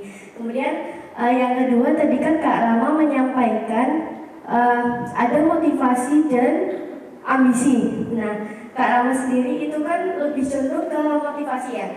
Nah tapi apakah bisa hanya motivasi saja tanpa diimbangi dengan ambisi itu sendiri? Dan beberapa, bukan riset sih, yang saya lihat itu, yang pernah saya temui, orang-orang yang ambisi, yang terlalu ambisius maksudnya, itu tuh biasanya kok kebanyakan gagal ya Kak. Nah itu kenapa? Misalnya nih, saya pengen ke PTN ini, tapi saya udah belajar dari jauh-jauh hari, tapi kok kenapa saya nggak lolos ya gitu. Sedangkan teman-teman yang lain yang daftar ke sini ke situ, mereka tuh sebenarnya hanya coba-coba gitu, tapi kenapa mereka yang hanya coba-coba itu bisa lolos? Nah itu kenapa Kak? Saya penasaran juga. Kemudian pertanyaan yang ketiga ini untuk Kak Diba. Tadi kan Kak Diba menjelaskan mengenai persepsi saat presentasi tadi ya. Nah itu tipsnya gimana sih Kak biar kita tuh lancar ngomong di depan umum? Biasanya sebenarnya itu banyak yang pengen kita omongin. Ini sudah dalam kondisi ini semua ya Kak, tapi kita tuh susah untuk mengucapkannya. Ada keseleo lah, atau ya pokoknya nggak bisa ngomong ya Kak. Nah itu gimana sih Kak tipsnya biar lancar gitu? Terima kasih. Wassalamualaikum warahmatullahi wabarakatuh. Wow, pertanyaan yang luar biasa dari Kak Octavia Angelina. Ini mungkin juga serius curhat ya Kak ya? Iya. Oke, silakan Kak Diba dulu bisa menjawab. Oke, yang pertama gimana cara ngeyakinin ke orang tua? Kita tuh kasih pemahaman ke orang tua kalau misalkan kegiatan-kegiatan yang kita ikutin itu akan berbuah atau akan berbunga gitu loh. Jadi misalkan nih teman-teman bisa ceritain ke orang tua, itu loh mah, itu tuh kakak tingkatku tuh ada yang jadi mawapres gitu. Gimana caranya biar jadi mawapres? Ya ada buktinya, pernah ikut organisasi, pernah ikutan lomba ya kan. Itu loh Kak, itu loh mah, kakak tingkatku misalnya ada yang exchange ke luar negeri. Gimana? Amunisi atau kayak apa ya namanya? Bahan-bahan yang dipakai buat bisa exchange ke luar negeri ya ada buktinya, udah punya pengalamannya. Jadi menurut aku kasih pemahaman ke orang tua kalau yang pertama kalau kuliah aja itu nanti kalau misalkan mama kan pengen kan setelah aku kuliah nanti aku bisa improve jadi orang yang luar biasa, aku bisa punya relasi yang luas, aku bisa kerja di tempat yang baik atau lanjut ke studi S2 dengan universitas yang baik atau kayak di luar negeri atau kayak gimana. Mama pengen kan kayak gitu. Jadi untuk mencapai ke sana itu nggak cukup kalau misalkan aku cuman ada di kuliah doang, mengajar IPK doang, tapi sekarang tuh masyarakat tuh minta bukti, aku tuh pernah ngelakuin apa, pengalamanku tuh apa gitu. Jadi kamu bisa tapi nggak usah sengegas ini ya ngomongnya, nanti digampar sama mamanya. Yang santai kayak kamu menjelaskan tuh intinya kayak gitu. Jadi buat nyampe ke sana kayak kita gini, buat nyampe sampai akhirnya kita kepilih jadi Mawapres 1 sama 2 itu banyak bahannya yang harus disiapin dan itu akumulasi, nggak cuman kayak oh hamin seminggu ya udahlah ikutan Mawapres, itu enggak. Kayak kita tuh bisa alhamdulillah Masya Allah terpilih karena dosen-dosen kita atau kayak universitas tuh melihat kita, oh ya ini anak udah ada pengalamannya, oh ya ini anak udah pernah ikutan kayak gini. Jadi misalkan jadi Mawapres itu kan misal ada pressure atau tekanannya, jadi si anak ini nih ready nih, dia udah punya pengalamannya nih, dia nggak ngangong aja nih karena udah pernah ada pengalamannya gitu. Kamu bisa jelasin ke mama atau orang tua teman-teman kayak gitu, mama aku ngangong di lingkungan, enggak kan, makanya aku pengen ikutan ini kayak gitu. Jadi jelasin itu bahwa kesuksesan kita di masa depan tuh akumulasi apa yang kita lakuin di sekarang, di masa sekarang gitu. Terus langsung pertanyaan ketiga, Dia apa? Tadi apa pertanyaan ketiga? Biar ngomongin. Oh biar ngomong, biar nggak ngangong gitu. Sebenarnya udah dipikirin tapi tidak bisa disampaikan, tidak bisa tersampaikan. Oke. Aku tuh sebelum bisa lancar ngomong kayak gini tuh aku pernah kayak kamu itu gara-gara kena mental. Jadi guruku di SMA tuh galak banget. Terus waktu aku tanya malah dimarahin gitu kan, jadi aku langsung waduh jeder, kena mental deh gitu. Terus habis itu aku nge-build lagi, aku bisa ngomong lancar dengan cara, kan kamu tadi bilang banyak yang pengen kamu omongin tapi kalau ngomong kayak keplenyok kayak lidahku kelu gitu kan. Jadi kamu bisa praktek dulu di rumah atau kayak di depan kaca, kamu ngomong apa yang pengen kamu omongin. Terus kamu juga bisa pakai teknik self talk. Jadi di psikologi itu ada namanya self talk. Jadi kamu tuh nge-embrace atau kamu tuh ngerasain emosi yang lagi aku rasain tuh gimana. Misalkan kamu dijailin sama teman kamu coba biar ngomongnya juga lancar. Kamu jangan cuman misalnya di kamar sendirian terus kayak kamu cuman mikirin aja di pikiran kayak temanku salah apa ya, kok aku digini sama temanku, aku salah apa ya, kok temanku kayak gini. Jangan cuman mikirin gitu, tapi kayak kamu ngomong sama diriku sendiri kayak, kamu namanya siapa tadi? Angel, malaikat gitu. Aku padahal sudah bernama Angel seperti malaikat, aku sudah baik banget, tapi kayak kenapa temanku jailin aku kayak gitu misalkan. Kayak kamu ngomong sama diri kamu sendiri kayak, kenapa sih Angel kok kamu kayak gini? Kenapa sih Angel kok kamu sampai dijailin sama orang? Jadi kayak kamu bisa self talk, kayak kamu ngomong sama diri kamu sendiri. Tapi jangan di depan umum ya, ntar dikira orang gila. Di kamar sendirian. Aku biasanya gitu tuh kayak coping stressku tuh juga self talk, kayak aku ngomong sama diri aku sendiri. Terus kalau misalkan kamu tuh banyak yang pengen kamu omongin di dalam pikiran kamu bisa di kaca dulu, terus kayak kamu mencoba untuk menyusun kalimatnya kayak gimana. Teman-teman kalau misalkan orang-orang yang presentasi bawa teks itu tuh it doesn't mean that they are dumb, bukan berarti mereka itu kayak bodoh atau kurang pintar karena nyiapin teks, enggak, itu malah orang yang prepare-nya tuh bagus gitu. Jadi nggak usah minder kalau misalkan teman-teman itu ngomongnya lancar banget, nggak usah pakai teks gitu, tapi aku ini mau presentasi aja pakai teks, nggak apa-apa, itu kan cara belajar gitu loh. Kayak bunga itu nggak bakalan mekar kalau belum waktunya mekar, jadi itu kamu belum waktunya mekar aja, kamu prepare kayak ngomongnya masih loyo-loyo atau kayak masih lidahku kelu tuh juga nggak apa-apa, itu kayak proses dari kamu belajar. Jadi kamu bisa ngomong depan kaca, kamu sering-sering ngomong sama orang lain, terus kayak kamu sering-sering nonton film atau baca buku mungkin ya biar tahu diksinya yang bagus kayak gimana gitu. Siapin teks juga nggak apa-apa kalau biar lebih terasa prepare gitu sih kalau dari aku, biar ngomongnya lancar. Dan nggak usah kebawa pressure kayak nggak usah kebawa pressure kayak orang-orang zaman sekarang kayak pada pintar ngomong tapi aku enggak.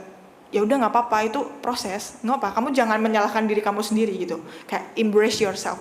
Aku kurangnya di public speaking, ya udah aku usahakan dulu biar public speaking lancar. Entah nanti hasilnya gimana, yaudah itu belakangan, yang penting proses. Kayak tadi yang Kak Rama bilang, gitu sih kalau dari aku. Wow, luar biasa. Sekarang kita beralih ke Kak Rama yang tadi udah ngantuk sepertinya. Silakan Kak Rama. Oke, ini mau menambahkan sedikit ya tentang yang pertanyaan pertama. Gimana sih cara kita meyakinkan kepada orang tua, bahwasanya kita yang awalnya kamu udah kuliah aja, kamu gak usah ikut ini, kasihan kamu capek gitu loh.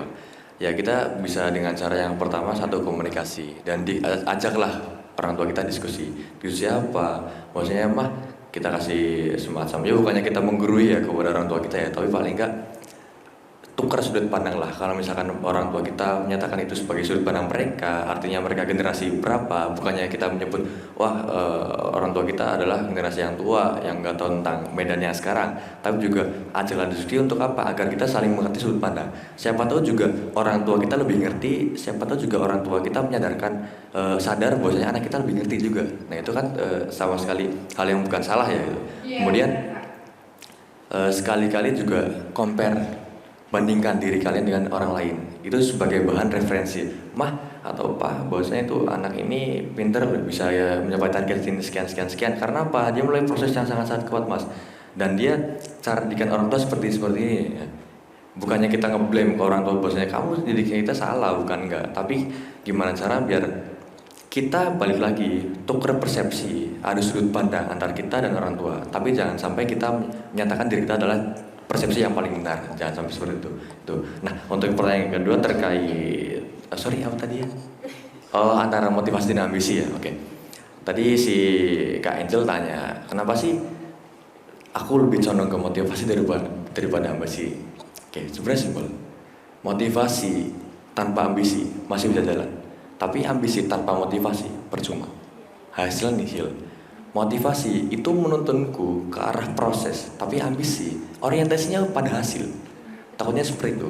Mindset kita kalau misalnya udah dipatenkan ke hasil atau harapan-harapan ekspektasi yang kita tidak bisa kita kontrol, akhirnya apa? Pikiran kita buyar, proses kita hilang, campur aduk. Tapi kalau misalkan kita terdoktrin nih, bahwasanya proses adalah yang terbaik, kita harus mengangkat derajat proses daripada hasil. Hasil itu bonus. Kalau misalkan udah seperti itu, otomatis jiwa raga kita terpaku oleh proses dan motivasi yang akan membarengi kita untuk mendapatkan hasil.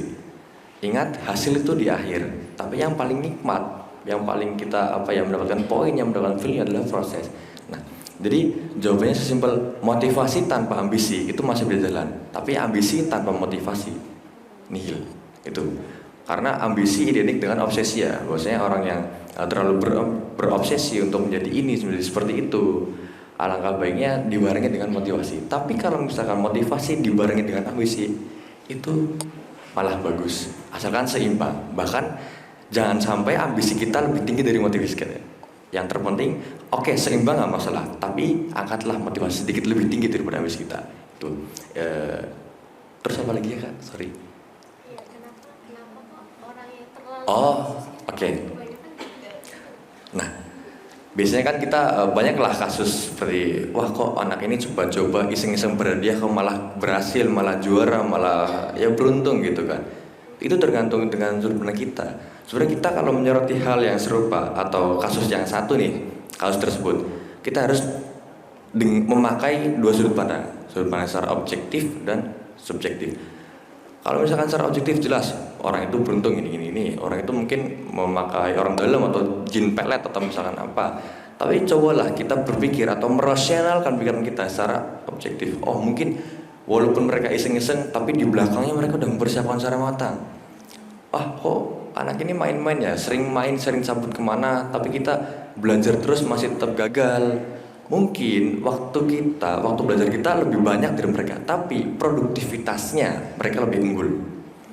Kita sehari belajar 8 jam katakanlah, mereka belajar sehari 20 menit. Tapi di 8 jam kita itu tidak ada target atau tidak ada goals yang kita dapatkan. Sedangkan mereka 20 menit sampai 30 menit tapi udah sangat-sangat daging gitu. Ibarat kita masih nyentuh kulitnya, mereka udah udah nyentuh daging intinya. Gitu. Jadi intisari dari belajar adalah produktivitas. Maka dari itu tadi saya singgung tentang kita ciptakan waktu luang, bukan kita menunggu waktu luang, bukan kita dituntun untuk mencari waktu luang, tapi kita sebenarnya tidak mau gitu. Nah kemudian terkait dengan tadi kasus yang tadi secara objektif. Sekarang di luar objektif dan subjektif. Ini masalah takdir ya katakanlah sebenarnya gini ya. Aku juga ikut lomba dari semester 2. Artinya semester 2, 3, 4 aku belum pernah juara. Semester 5 baru juara. Ya, artinya proses 1,5 tahun itu proses pahit menurutku. Kalau misalkan diibaratkan pahit dong, kamu nggak dapat hasil, kamu setengah-setengah capek-capek dong, buang-buang duit bikin jembatan kesana kesini kalah terus, nggak pahit kok, justru itu manis kok, itu loh. Artinya apa? Pahit di awal, manis di akhir. Akhirnya semester 5 udah mulai belajar, udah mulai pernah juara, dan aku mulai tahu nih celah-celahnya di mana nih. Kira-kira di perlombaan ini yang harus disisipin apa nih? Udah tahu rumus-rumusnya, trik jitunya, mantra-mantra udah tahu. Akhirnya apa? Sering berjalan waktu, yang awalnya pahit jadi manis, makin manis, sangat manis misalkan gitu. Nah jadi proses yang orang anggap itu pahit, belum tentu dia merasa pahit. Yang kamu lihat tadi, dia kok beruntungnya ini tuh, bisa aja dia berjibaku di belakang layar yang kalian nggak tahu. Dan jangan lupakan takdir yang terpenting itu sih. Wow, luar biasa. Oke, karena di waktunya mepet, kita kasih kesempatan sekali lagi untuk Mas Rian. Silakan untuk menyampaikan pertanyaannya.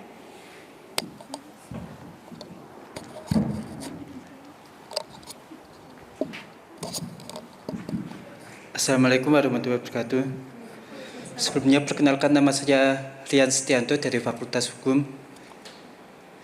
Dari cerita yang diceritakan oleh Kak Diba dan Kak Rama, saya mengambil hikmah bahwa hasil itu penting, tapi di akhir kalau prosesnya sudah baik, insya Allah hasilnya juga baik.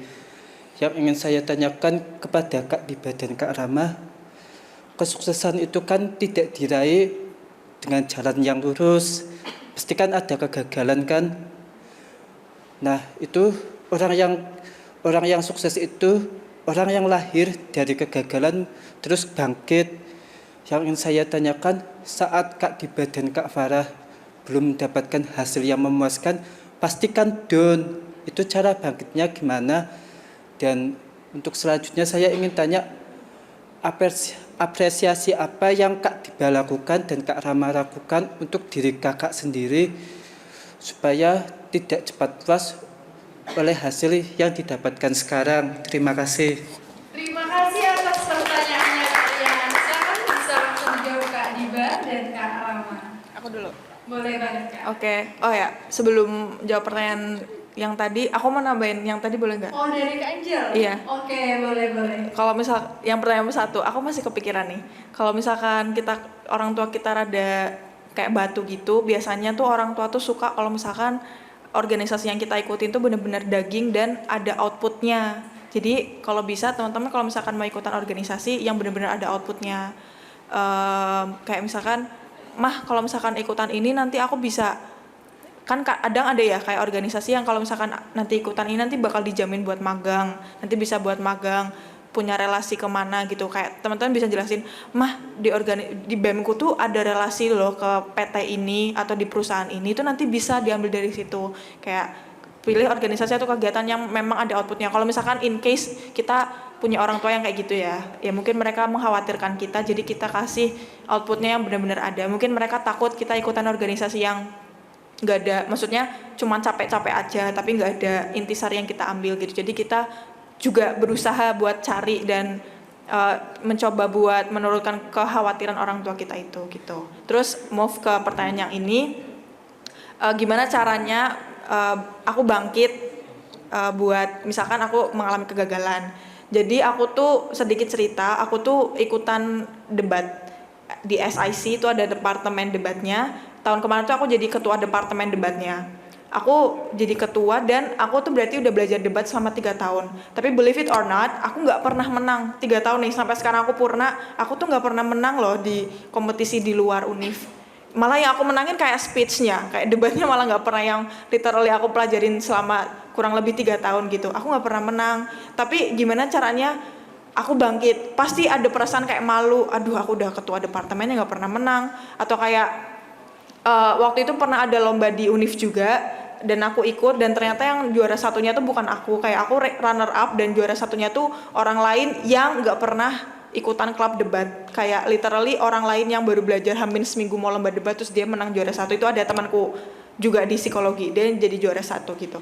Terus kayak pasti ada perasaan malu, ada perasaan insecure, takut. Kan kita tuh kebiasaan masyarakat kita ya, kayak misalkan ya lu udah belajar lama kok nggak itu sih, nggak menang gitu. Kamu ngapain biasanya, kayak emak-emak gitu ya, kayak mungkin orang tua kita sendiri kayak kamu ngapain belajar itu lama-lama tapi kayak nggak ada hasilnya gitu, kayak orang Indonesia tuh kayak kurang sabar gitu loh, kayak ngeliatin hasilnya kita. Terus gimana caranya aku bangkit? Yang pertama adalah selalu yang pertama kasih waktu kita buat bersedih. Nggak apa-apa kalau misalkan aku kalah debat terus kayak aku nangis, nggak apa-apa, aku malu, itu nggak apa-apa. Kayak kasih waktu kalian buat waktu diri kita buat menangis atau bersedih atau merasa insecure atau merasa rendah diri, itu nggak apa-apa, kasih waktu buat itu, karena emang itu proses yang harus dijalani, emang kayak gitu dinamika emosionalnya kita gitu. Terus yang kedua setelah kita udah udah tenang, udah calm down, udah nangisnya udah cukup, udah malunya udah cukup, udah, terus coba cari sisi positif dari kegagalan kita atau kekalahan kita. Kayak itu klise banget sih, setiap orang literally kalau ngadepin kegagalan pasti nanti berpikir hikmahnya, atau kayak orang tua kita pasti ngewajanginnya nggak apa-apa do, ambil hikmahnya gitu kan. Tapi itu tuh beneran terbukti loh kalau di aku, ya itu works. Kayak walaupun itu klise tapi itu beneran works di aku. Kayak misalkan aku 3 tahun belajar debat nggak pernah menang, sampai sekarang aku purna, udah turun dari debat, udah bukan anak debat lagi, aku juga nggak pernah menang di luar gitu loh, cuman kayak di univ aja. Kalau di luar tuh kayak anak-anak yang 1 tahun belajar debat udah bisa menang, kalau univ-univ lain tuh kayak gitu, tapi kenapa aku nggak bisa kayak gitu sih, ya Allah gitu kan. Terus aku ambil sisi positifnya setelah aku tenang. Kayak yang pertama, iya aku emang nggak pernah menang debat, tapi ketika di debat tuh kan kayak kuliah, cuman lebih santai dan motionnya lebih luas. Iya aku nggak pernah menang, tapi tuh aku at least tuh tahu cara kerja politik kayak gimana, hukum kayak gimana, jadi aku nggak ngangong-ngangong banget lah kalau misalkan diajak orang ngomong tentang ini. Terus yang kedua, di debat itu kita tuh diajarin cara berpikir yang sistematis. Jadi kita kalau mengambil sesuatu keputusan di dalam kehidupan kita tuh harus ada reasonnya atau kayak alasannya. Misalkan aku mau beli permen, kenapa aku beli permen warna pink misalkan, kenapa aku beli permen rasa coklat, kenapa diriku tuh pengen permen rasa coklat, emang benefitnya permen rasa coklat tuh apa, itu ada reasoningnya. Jadi sedikit banyak tuh aku sangat-sangat amat terbantu sama debat. Kayak misalkan aku ikutan ISMA, kenapa aku ikutan ISMA, benefitnya aku ambil tuh apa, resikonya tuh apa, walaupun resikonya kayak gini tapi benefitnya nge-cover resikonya nggak gitu. Jadi aku cara copingnya kayak gitu kalau misalkan kegagalan. Jadi aku melihat hal-hal baik di balik kegagalan aku itu. Dan yang ketiga adalah bener kata Rama tadi, takdir. Kalau kita mau ikut sesuatu itu bukan cuman mental kejiwaan kita aja yang disiapin, tapi spiritual kita juga gitu loh.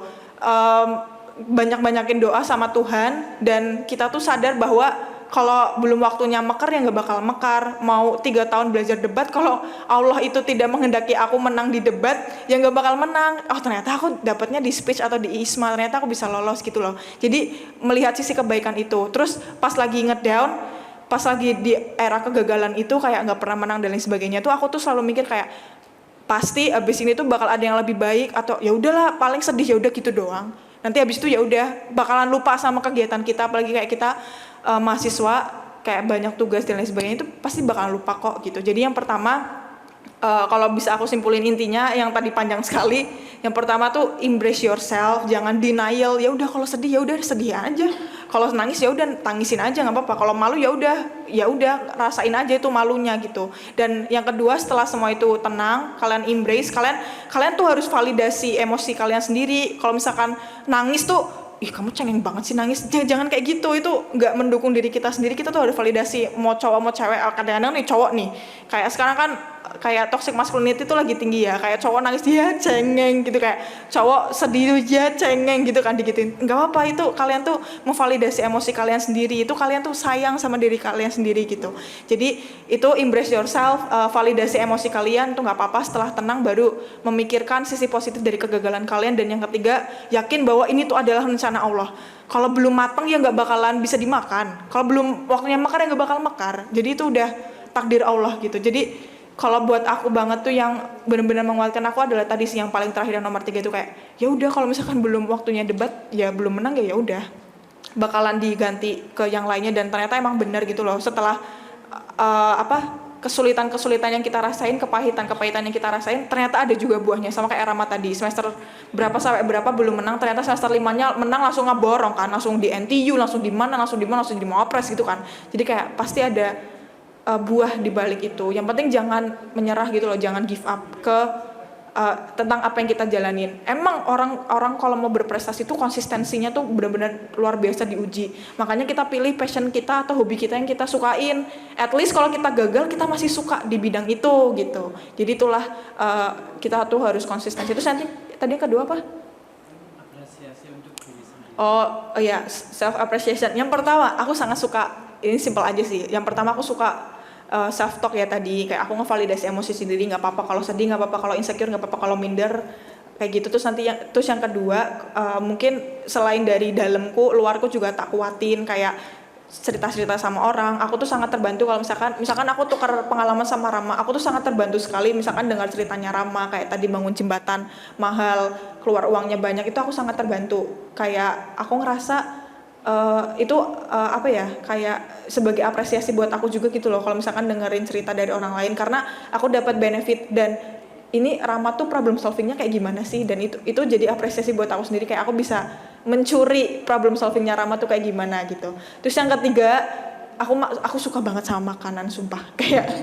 aku suka banget ngemil nih, kayak sejak pandemi jadi membesar tapi nggak apa-apa gitu. Jadi apresiasi aku gitu sih, self talk, terus dengerin cerita orang lain, terus habis itu aku makan. Simple banget, tapi kayak makan itu dibutuhkan agar kita tetap hidup gitu. Dan ngemil gitu. Terima kasih Kak Ziba, tepuk tangan.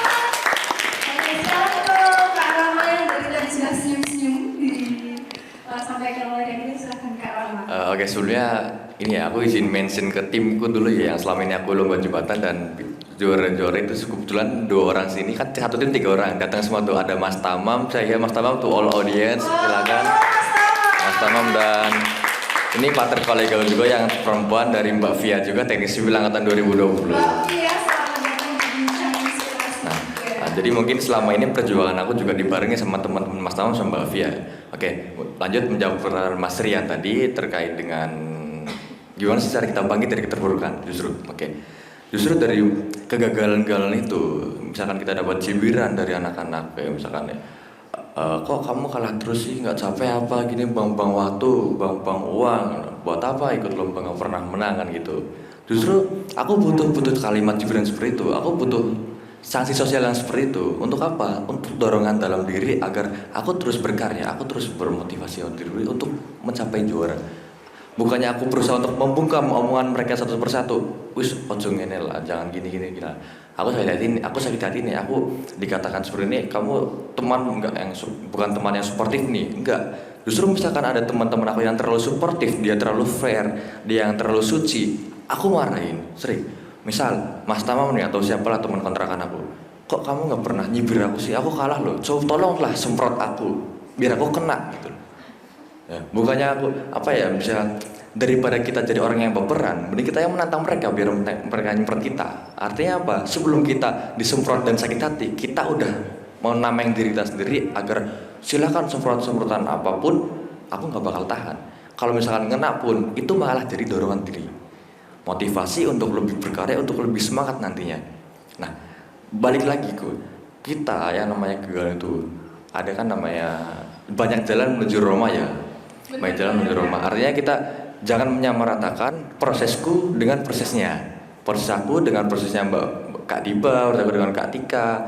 Misalkan Kak Diba yang pertama kali ikut lomba udah mulai juara, teman aku yang pertama kali ikut 2 kali ikut lomba udah juara, yang udah nyoba langsung berhadiah gitu. Itu terserah mereka, dan itu memang balik lagi secara spiritual mungkin beda dan segala macam. Tapi apa? Yang terpenting adalah kebahagiaanku, prosesku, targetku, dan target orang lain itu beda. Nah, jalan banyak menuju rumah. Analoginya kita jalan dari sini ke Genduk Indah. Banyak jalan kok, bisa langsung lewat gerbang Genduk Indah, bisa lewat langsung Walter Wongin City, bisa langsung muter sana. Tapi setiap jalan punya resiko masing-masing, punya hambatan masing-masing. Contoh, jalan pertama lewat gerbang Genduk Indah. Plusnya apa? Dia cepet. Tapi minusnya apa? Di sana becek. Lewat Walter Wongin City, di sana nggak terlalu becek, tapi apa? Terlalu jauh. Muter. Kalau misalnya muter nih lewat kota lama atau lewat kota, plusnya apa? Bagus, bisa lihat kota, bisa lihat definisi kota Semarang yang indah gitu. Tapi apa minusnya? Buang-buang waktu, lama, buang-buang bensin kan gitu. Jadi setiap jalan, walaupun orang bilang jalanku terlalu mulus, enggak terlalu mulus banget kok. Nggak ada jalan yang tanpa terjal. Jalan tol pun dia nggak 100% elevasinya lurus terus enggak. Walaupun dibangun oleh insinyur-insinyur yang mungkin berpengalaman dalam bidangnya, tapi pasti dalam mungkin treatmentnya, maintenance-nya dia ada yang kurang gitu. Jadi kalau misalkan orang bilang jalanku lurus sampai ke tujuan, itu belum tentu lurus. Lurus juga ada yang agak belok. Ibarat handwriting yang namanya garis lurus nggak mungkin lurus seperti garis tarikan penggaris gitu loh. Jadi dari mulai galan-galan itu intinya aku butuh cibiran dari orang lain. Nah, cara aku bangkit agar lebih semangat nanti. Nah, background cibiran itu aku breakdown lagi. Itu alasan kalian mencibir aku apa ya? Aku tanyakan lagi nih. Mungkin kekurangan aku apa kalau dari sudut pandang kalian? Aku bisa sharing-sharing ke teman-teman kolega yang memang udah pernah juara lomba juga. Mungkin salah kau apa sih? Aku menyusun proposal ini apa sih? Presentasiku kurang apa sih? Nah, hasil dari background itu ditangkaplah ke diri kita. Oh, mungkin kita harus evaluasi bagian ini. Bagian ini udah lumayan mulus. Ada bagian dikit yang harus celah itu harus ditutupi. Oke, kita tutupi. Nah, intinya kalau dari aku pribadi, aku harus bangkit. Aku harus bangkit dari terpurukkan. Tapi harus ada faktor atau dorongan dari orang lain yang mengkritik aku. Pasti. Karena orangnya anti kritik itu orang yang egois. Justru kita manusia harus dikritik. Kritik, entah kritikan membangun, entah kritikan yang memang hujat, itu aku butuh, sangat-sangat butuh. Nah, pertanyaan yang kedua terkait ini ya, refresh ya, apresiasi untuk diri, reward ya. Oke, soalnya gini, aku juga gini-gini orangnya suka rebahan, orangnya suka nongkrong, ngopi-ngopi gitu-gitu kan. Tapi aku anggap itu sebuah reward, bukan habituasi. Bedakan antara habituasi atau kebiasaan dengan reward. Kalian kalau mau refreshing, kalau mau healing, itu setelah kalian capek. Jangan kalian belum capek, kalian gak ngapa-ngapain selama 1 minggu, 1 bulan misalkan, tapi kalian berlagak healing. Jangan. Kalau kata orang Jawa, nek leren istirahat, tapi nek urung leren, ojo sampai istirahat. Itu yang penting. Jadi kalian capek dulu, baru kalian istirahat. Kalian seharian pegel dulu kakinya, baru kalian rebahan. Rebahan jangan jadikan sebagai habituasi. Aku emang hobi rebahan kayak ini. Oke, emang secara apa ya, secara nalar dan banyak orang aku juga sebenarnya sama. Emang rebahan itu seenak itu gitu kan. Tapi lebih enak kalian rebahan ketika kalian capek. Gitu. Dan kalian bisa pergi keluar kota healing kemana aja, ngopi-ngopi sesuai dengan hobi kalian. Itu juga lebih enak dilakukan setelah kalian mendapatkan apa yang kalian perjuangkan, bukan hasil yang kalian dapatkan, tapi apa yang kalian perjuangkan. Hasil di atas, perjuangan di bawah sampai atas. Hasil hanya di atas. Ibarat tangga, kita dari lantai 1 sampai lantai 10, hasilnya ada di rooftop lantai 10 misalnya. Tapi apa? Lantai 1 sampai 9 itu proses. Dan prosesku sama prosesmu beda. Misal prosesmu kamu mulus nih pakai lift, mungkin aku pakai tangga darurat atau apa, kan beda-beda nih. Ada yang mungkin langsung naik helikopter langsung ke lantai 10 juga ada. Makanya jangan menyamaratakan itu. Yang penting adalah apa? Prosesnya. Jangan cuma hasil. Kalau misalkan kita terus berpatokan pada hasil, takutnya malah kita iri dengki ya, kayak oh kok si A gini sih, si B gini, sedangkan aku sangat-sangat susah nih, sangat-sangat capek nih. Tapi apa? Justru itu hikmahnya, keringat yang bercucuran di tangan. Itu terlalu ini ya, filosofis ya. Oke. Lanjut, reward ya.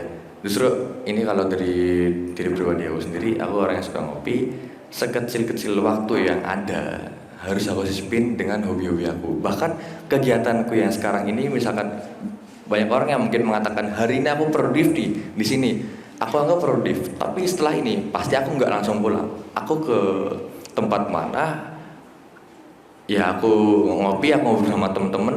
Itu merupakan sekecil itu healing bagiku, reward bagi diri aku sendiri. Aku ada waktu yang memang berkumpul dengan teman-teman, berinteraksi dengan teman-teman, ngobrol satu sama lain, gimana sih kabar, kesibukan apa dan lain-lain, walaupun basa-basi, tapi itu merupakan healing. Healing nggak harus keluar kota, nggak harus keluar negeri, nggak harus naik gunung. Kamu ngopi di tempat yang kamu inginkan atau kamu istirahat rebahan, itu termasuk healing sebenarnya. Dan intinya refreshing itu kan kita merefresh kembali ya, minta mensegarkan entah itu mental kita, pikiran kita, segala macam tubuh kita. Itu kan katanya refreshing, bukan freshing. Artinya kita merefresh kembali apa yang udah putek di awal. Kalau belum putek jangan refreshing, putekanlah dulu. Gimana cara biar kita putek baru refreshing? Karena apa? Istirahatnya orang capek itu nikmat. Itu sih. Terima kasih. Tepuk tangan yang meriah untuk Kak Rama dan Kak Diba, teman-teman. Terakhir banget untuk menutup sesi ini, mohon Kak Diba dan Kak Rama bisa memberikan closing statement buat teman-teman agar lebih termotivasi lagi buat belajar, buat menjadi mahasiswa berprestasi tanpa dan juga tanpa dan walaupun dengan titel ya. Iya, benar-benar. Kalau closing statement dari aku, bunga itu nggak bakalan mekar kalau belum waktunya mekar. Jadi kalau misalkan teman-teman sekarang masih mulai dari bawah, belum punya apa-apa, terus kayak lihat orang lain kayak gimana, ya udah just do you gitu loh, kayak ya udah lakuin apa yang jadi preferensi kalian. Benar tadi kata Rama, jangan bandingkan proses kita sama orang lain.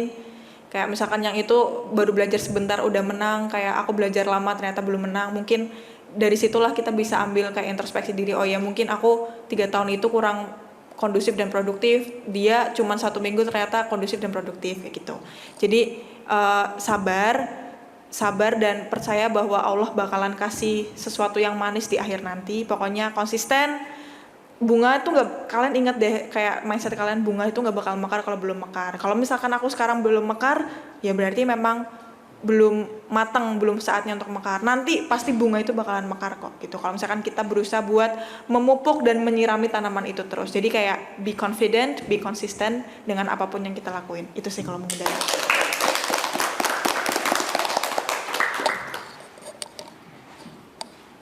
Oke, closing statement ya. Artinya ini singkat ya. Jadi gini aja.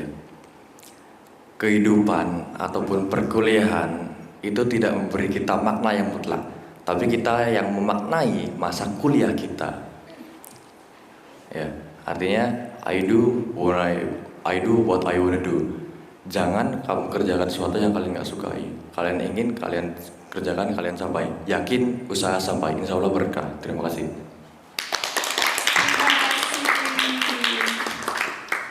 Baik, alhamdulillah serangkaian acara kita pada pagi sampai siang hari ini sudah selesai. Pertama-tama saya ingin mengucapkan terima kasih kepada segenap PT Perpustakaan Unisula, pimpinan dan juga para pustakawan dan juga duta Perpustakaan Unisula. Di sini ada Mas Nurul dan ada runner up 2 Mas Fuad dari psikologi juga Kak Diba. Kemudian terima kasih juga kepada narasumber kita yang sangat amazing banget, teman-teman sudah mau memberikan inspirasinya, ceritanya, dan juga pengalamannya. Terima kasih juga kepada seluruh peserta, audiens, dan juga teman-teman yang sudah aktif bertanya, sudah aktif menyimak, dan harapannya semoga sharing kita pada pagi hari ini bisa memotivasi kita untuk maju semakin berprestasi ke depannya, seperti itu. Saya ingin menutup dengan sedikit quotes. Mahasiswa berprestasi adalah mahasiswa biasa pada awalnya. Jadi teman-teman jangan takut untuk berprestasi. Ayo kita sama-sama maju ke depan. Ya udah, kita berani aja. Ini adalah diri kita. Kita dengan proses kita. Jadi kita harus percaya kalau kita bisa. Pasti Allah bantu. Itu aja sih dari aku. Oke, terakhir banget. Tadi kan ada tagline ya. Tadi aku bilang bincang inspirasi 2022, teman-teman kan tadi jawab, yes, mahasiswa berprestasi luar biasa. Kita ganti deh, biar tambah semangat lagi. Kalau aku bilang mahasiswa bincang inspirasi 2022, teman-teman jawab, yes, siap berprestasi luar biasa. Gimana? Setuju? Setuju. Kita mulai bincang inspirasi 2022. Yes, siap berprestasi.